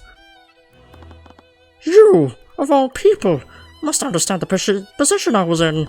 Your father knows what it takes to maintain order. If not for me... Shut your insidious mouth! I will never understand your sick, disgusting mind. I'd sooner slit my own throat.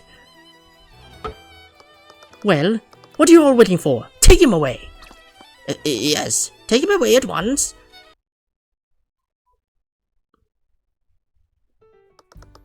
I can't believe it. We actually won. Tyrion, I know, Celeste. Tyrion. Tyrion threw her arms around me, embracing me tightly. I just stood there wide-eyed, looking towards the gallery members who were staring at us. I was unsure where to put my hands. That was remarkable. Mr. Mora! I'll be honest, when I realized that the murder weapon had evaporated, I thought that the case was over. You did a great job of turning that around. It was just luck. If you used water, things would have ended very differently. It had nothing to do with luck. Not this time. You were able to deduce which liquid he used, and you did it just by looking at the few shards of broken glass. I knew your deductive skills were good, but that was incredible. It wasn't just deduction, though. I did something with the Eye of Horus today. Something I'd never done before. I had an amazing ability, but I was starting to realize that I knew next to nothing about it. If I wanted to use it effectively, I needed to learn more. You are all quite lively. There's no need for such hostility. Though I wouldn't expect any less from the Hound of the Eye Taker. What did she mean by that? I glanced at Miss Tamura, but she avoided eye contact with me. It was subtle, but her posture stiffened and her brow clenched ever so slightly. I couldn't see any thoughts through the Eye of Horus.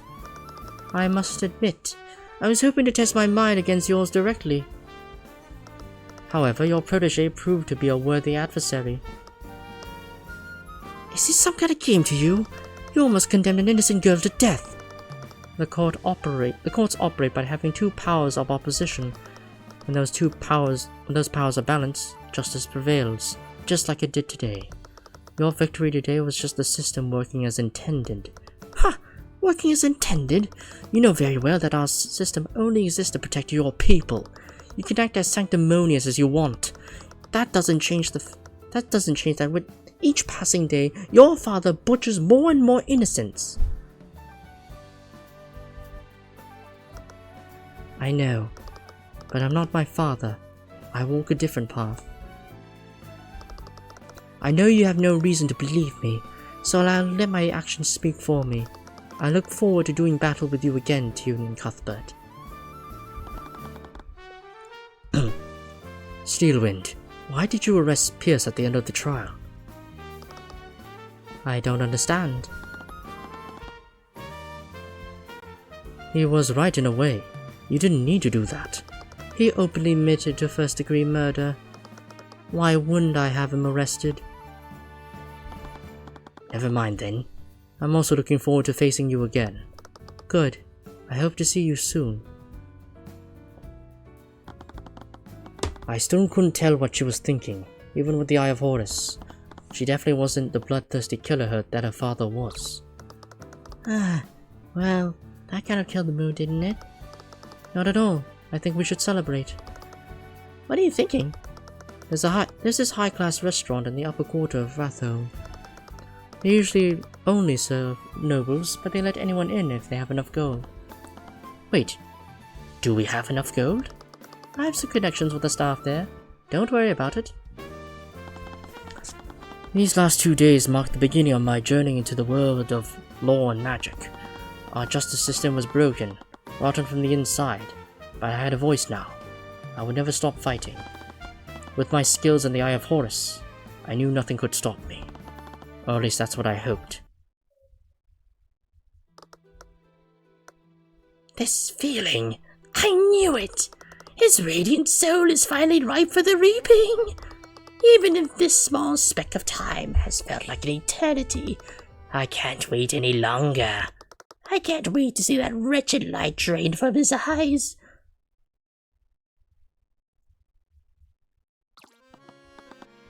William, please. I implore you. I know you're excited, but don't you think we are moving far too quickly? Lag. Please calm down. Okay. Lloyd Von Sanctus, Duke, age 45, head of the House Von Sanctus and Duke of Commerce. His noble house is one of the 4 pillar families. His family is responsible for managing trade and commerce around Rivengard. Huh. Nonsense. Everything has been going according to plan. William Frager, Duke, age 62, the head of House Frager and the Duke of Finance. His noble house is one of the 4 pillar families and responsible for tax collection and the exchange of resources. House Frager owns and controls every banking house in Rivengard. Lloyd Von Sanctus shifted nervously, his rat-like posture practically shuddering. William Frager, on the other hand, only seemed bothered by Lloyd's incessant chittering. They both held the status of Duke, but only William wore it rather than any other way around. I have advocated for the Arcurians more than anyone else, but I haven't had enough time to look into them. The Arcurians are inefficient and simple folk. The only thing they care about is filling their coffers. I'm quite proficient in their language. And what of the Grand General? Who do you think pays for all of his soldiers? You may be able to get to the ground forces, but his extended family is something else entirely. If you threaten them like this, they will respond in kind. Loyalty can be bought, the same as any other commodity. Every house has a weak link. It's only a matter of time before I find his. William? Enough! This meeting is an opportunity for us to pull the Minister of Justice to our side. I will not squander it. We will take Rivengard from Lucio today. Grow a spine while you're at it. You're a duke for crying out loud. Lloyd just exhaled deeply as he followed William to the meeting room. Oh, they've arrived. Coraline Sybil, Duchess, age 38, the head of Sybil, and the Minister of Justice. Her noble house is one of the 4 pillar families, and is the most powerful of them. Her family has managed the judicial and legislative branches of Rivengard's government for generations. And if I do recall, yeah, she does divination. Also, frame rate, please calm down, for fuck's sake. See, you have nothing to worry about, Your Grace. It seemed that the Minister of Justice and the High Seeker had already arrived. Coraline Sybil and Theon Arceus were the most powerful people in this room, in theory. They had represented the justice system and the church respectively, but both of their heads were always in the clouds. Their dispositions made them more akin to cattle that could be distracted and coaxed with shiny trinkets. Coraline was always ruminating about fate and the cosmos. She often confused astrology with philosophy. Theon was blinded by his obsession with the Scaled Lord and his stories. William was almost certain that his noble house had written half of those stories. Ah, I was worried that something had befallen on your convoy. I've been praying to the Scare Lord for your safety. Theon Arceus, High Speaker, age 81, the devout leader of the Church of Bahamut. I don't think I met anyone who reveres the Scare Lord as much as he does. And there's the man, the myth, the legend, Remus Virgile. You two are late. Remus Virgile, Royal Advisor, age... Mysterious lord who appears to be close to the royal family. Apparently he's a royal advisor to the Kingdom of Rivengard. I wonder why I've never heard of him before. From the looks of it, we're not the only ones. Could the Grand General not be asked to show up? It's because of his foolishness that we've gathered. That's not entirely true. Really? And what of his recent bloodbath in the countryside? Word on the grapevine says that his men tossed a clergyman from the top of a bell tower. The man is so bloodthirsty, we should check his pantry for the children he slaughtered. William! We have assembled here to discuss the lack of unity between the four pillars. Unity? Spare me! House Freyja, House Von Sanctus, and House Sybil are closer than they ever been. The Steel Winds is the odd one out. Unity requires trust, and he has done nothing but spill the blood of the people we've trusted him to protect. His recent actions have been excessive. No one here is disputing that. My dear Duchess, his excess has merchants refusing to move caravans to the countryside. The commoners are crying for justice and turning to the insurrection, something that the Grand General is supposed to be putting a stop to. The other nations whisper about us like we're a barbarian state, dressed in fancy robes. Trade has slowed. The Scared Lord teaches that prosperity is a covenant between every man in Rivengard. Actually, no, the voice I gave Remus isn't fitting. For him right now, at least. Oh, no, I should give him that voice. House Steelwind carries the burden of protecting Rivengard's borders. As mishandled as these situations have been, he's not massacring these villages for his own amusement. Huh, he could have fooled me. A leader wins respect and loyalty. He doesn't hold his people hostage. Mark my words, if this bloodshed continues, the commoners will revolt. The recent insurrections are just the start, and this will only continue if we allow Lucio's daughter to take the throne. If we're discussing Lady Steelwind's marriage to the Crown Prince, surely he should be part of this meeting as well. Please, what can that bright-eyed boy contribute to this conversation?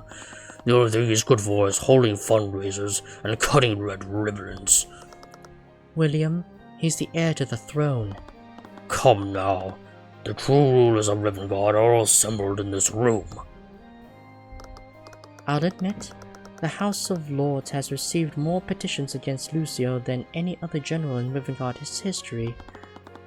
The church has also been unable to collect as many tithes as before. Even the most faithful are asking whether the Scared Lord will support such cruelty. Their faith is faltering. This cannot be allowed to continue. Oh, look who finally decided to show up. I know I'm late. I was caught in a debrief. I find this gathering to be pointless anyway. How dare you, Grand General? Have you no sense of respect? What use would respect be to the ones who cannot command it? Will you demand my respect, Master of Abjuration? Well, I... Leave him alone, Lucio. We were just discussing your recent catastrophe in the countryside. From what I've heard, the death toll has been astronomical. Did you beat your record? If you have something to say, then say it plainly, Freya. House Freyja would like to move... House Freyja would like to move to have the Steelwind stripped of their authority and control of Rivengard's military. Lloyd, Coraline, and the Church agree with me on this matter. Is that so? I mean, we of House Von Sanctus stand with House Freyja on this matter. I'm sorry, Lucio, but it's difficult to argue against what the reports have been saying. I will bring this matter to the House of Lords. We'll hold a vote. Then the House of Lords should know about what my agents have discovered. The Eastern Kingdoms have joined the Union. What? Surely, this can't be true. Oh yeah, this lore was down in the previous version. It is. I'm sure the Ordo Australis will be announcing it publicly within the week. Rivengard is now the only nation in the world that has joined their alliance. Correct. The only thing acting as a deterrent to our enemies is the high evocation magic of House Steelwind. Do you think the House of Lords will be willing to oust the most powerful war mages from our ranks? Lucio? Now, if you're done gnashing your teeth, William, I have to meet with the rest of my house. We'll need to prepare in case the Luminites become bold enough to bring war to the western border. Lucio. Lucio, wait. Damn it all. Since when were those Orleans so friendly with the Ordo Australis? I can't believe the Luminites would suffer the company of those mug-eating savages. Actually, their culture is very rich. I, for one, quite enjoy many of their... Shut up, Lloyd. We'll need to expedite our plans. What? Get the Arcarians on the line. I will have a word with them. You have business with Arcaris. We're brokering a trade deal. I'm sure the House of Lords will be seeing it soon. It seems the cosmos is in our favor then. They're the only ally we have left. Stay safe, Coraline. You too, Lloyd. Please tell me these stories aren't true. Lucio. You already know the answer, Your Grace. How could you? I thought you never got involved in matters of the state. People are dying, Lucio. Children are dying under your watch. Do you think of me capable of such atrocities, Your Grace? Oh my god, the bloody flag spites are crazy. Oh my god, calm down. This is a visual novel game. You should not be expending this much resources. Oh my goodness. Yeah, because my OBS is going crazy right now, saying that the encoder is getting overloaded for no reason. If you do, then strike me down now. You have the power to do so. You know I won't do that, Lucio. Then stay out of my way. What has become of all of you?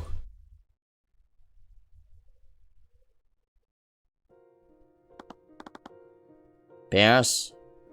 Pierce, you have a visitor? Huh. Steelwind's brat again. I'm in no mood for another sanctimonious lecture. Gary. Jolene? Huh. Time has not been kind to you. What do you mean time has not been kind to her? Look at her! She looks attractive as fuck. She's a full-on MILF. Excuse you, I'll have you know that I still get mistaken for 20 years Oh wait, excuse you. I'll have you know that I still get mistaken for 20 everywhere I go. I believe it. Huh. I suppose some things never change.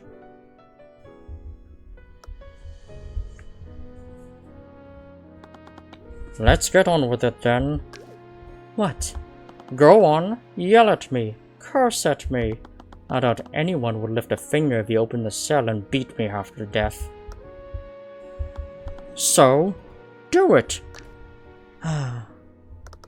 I forgive you. What? I forgive you for killing my husband, Garrick. Have you lost your mind? Do you think I feel any remorse? Do you think I'm still that weak child? I just don't have the energy for it. I saw what resentment you did to my husband. It festered inside of him like an infection. I'm the only family Celeste has left. If only you knew where she really came from. I don't need to. She's reckless, stubborn, and a little spoiled too. She takes after me in a lot of ways, and she takes a little too much after her father. But she's a good person. She's the kindest person I've ever known, and I'm proud to call her my daughter. Then you're a fool.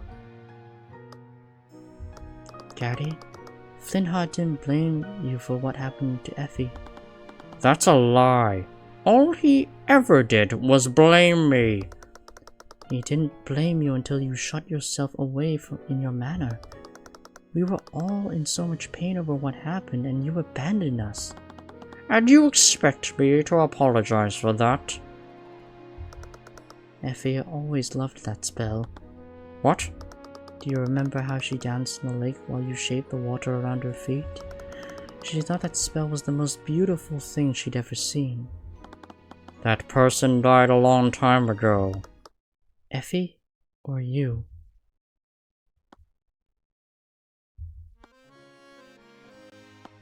You're a weed.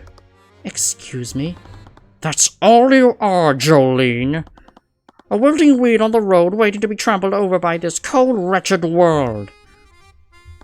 Do you think you're so virtuous for spewing out such empty platitudes? Admit it, you hate me, you despite me. If you could stomach it, you'd climb out of this... Oh wait, if you could stomach it, you'd climb into the cell and plunge a blade into my chest, just like I did to your husband. No. Right now, I only feel sorry for you. I never thought you were weak. You were the kindest person I knew. I miss that man, but you're right. He's gone now. Good luck with your trial, Garrick. Ha! I don't need luck. With my connections, I'll be out of the cell by week's end.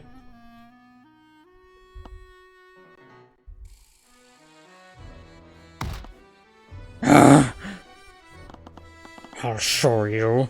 I'll show all of you. Your daughter will be of use to me yet. Yay! Completed! Woo!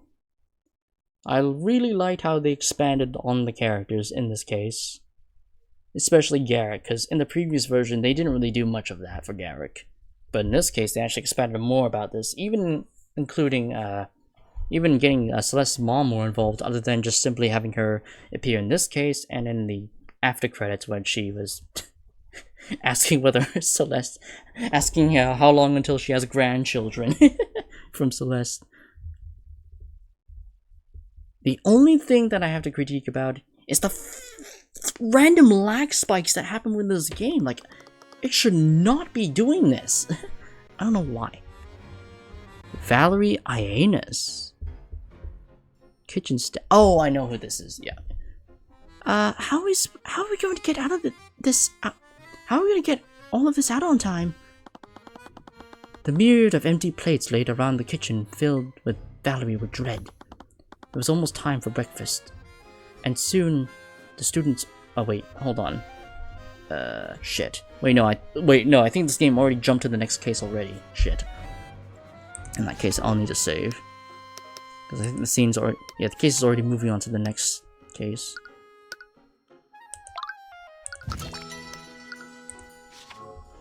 Alright. In that case, I'll put an ending to that. Also, Jesus fucking Christ, this game is causing my frame rate to drop. Like, what the hell? Like, okay, I need to... Yeah, I think I probably need to make a report on this in, like, the forums or whatever. Because this game should not be causing all these lag spikes. I don't know how it's causing all these lag spikes. Especially after this game has gotten, like, multiple patches after its re-release, so... I have no idea. It should not be happening like this. But anyway, farewell for now, and see you in the next stream.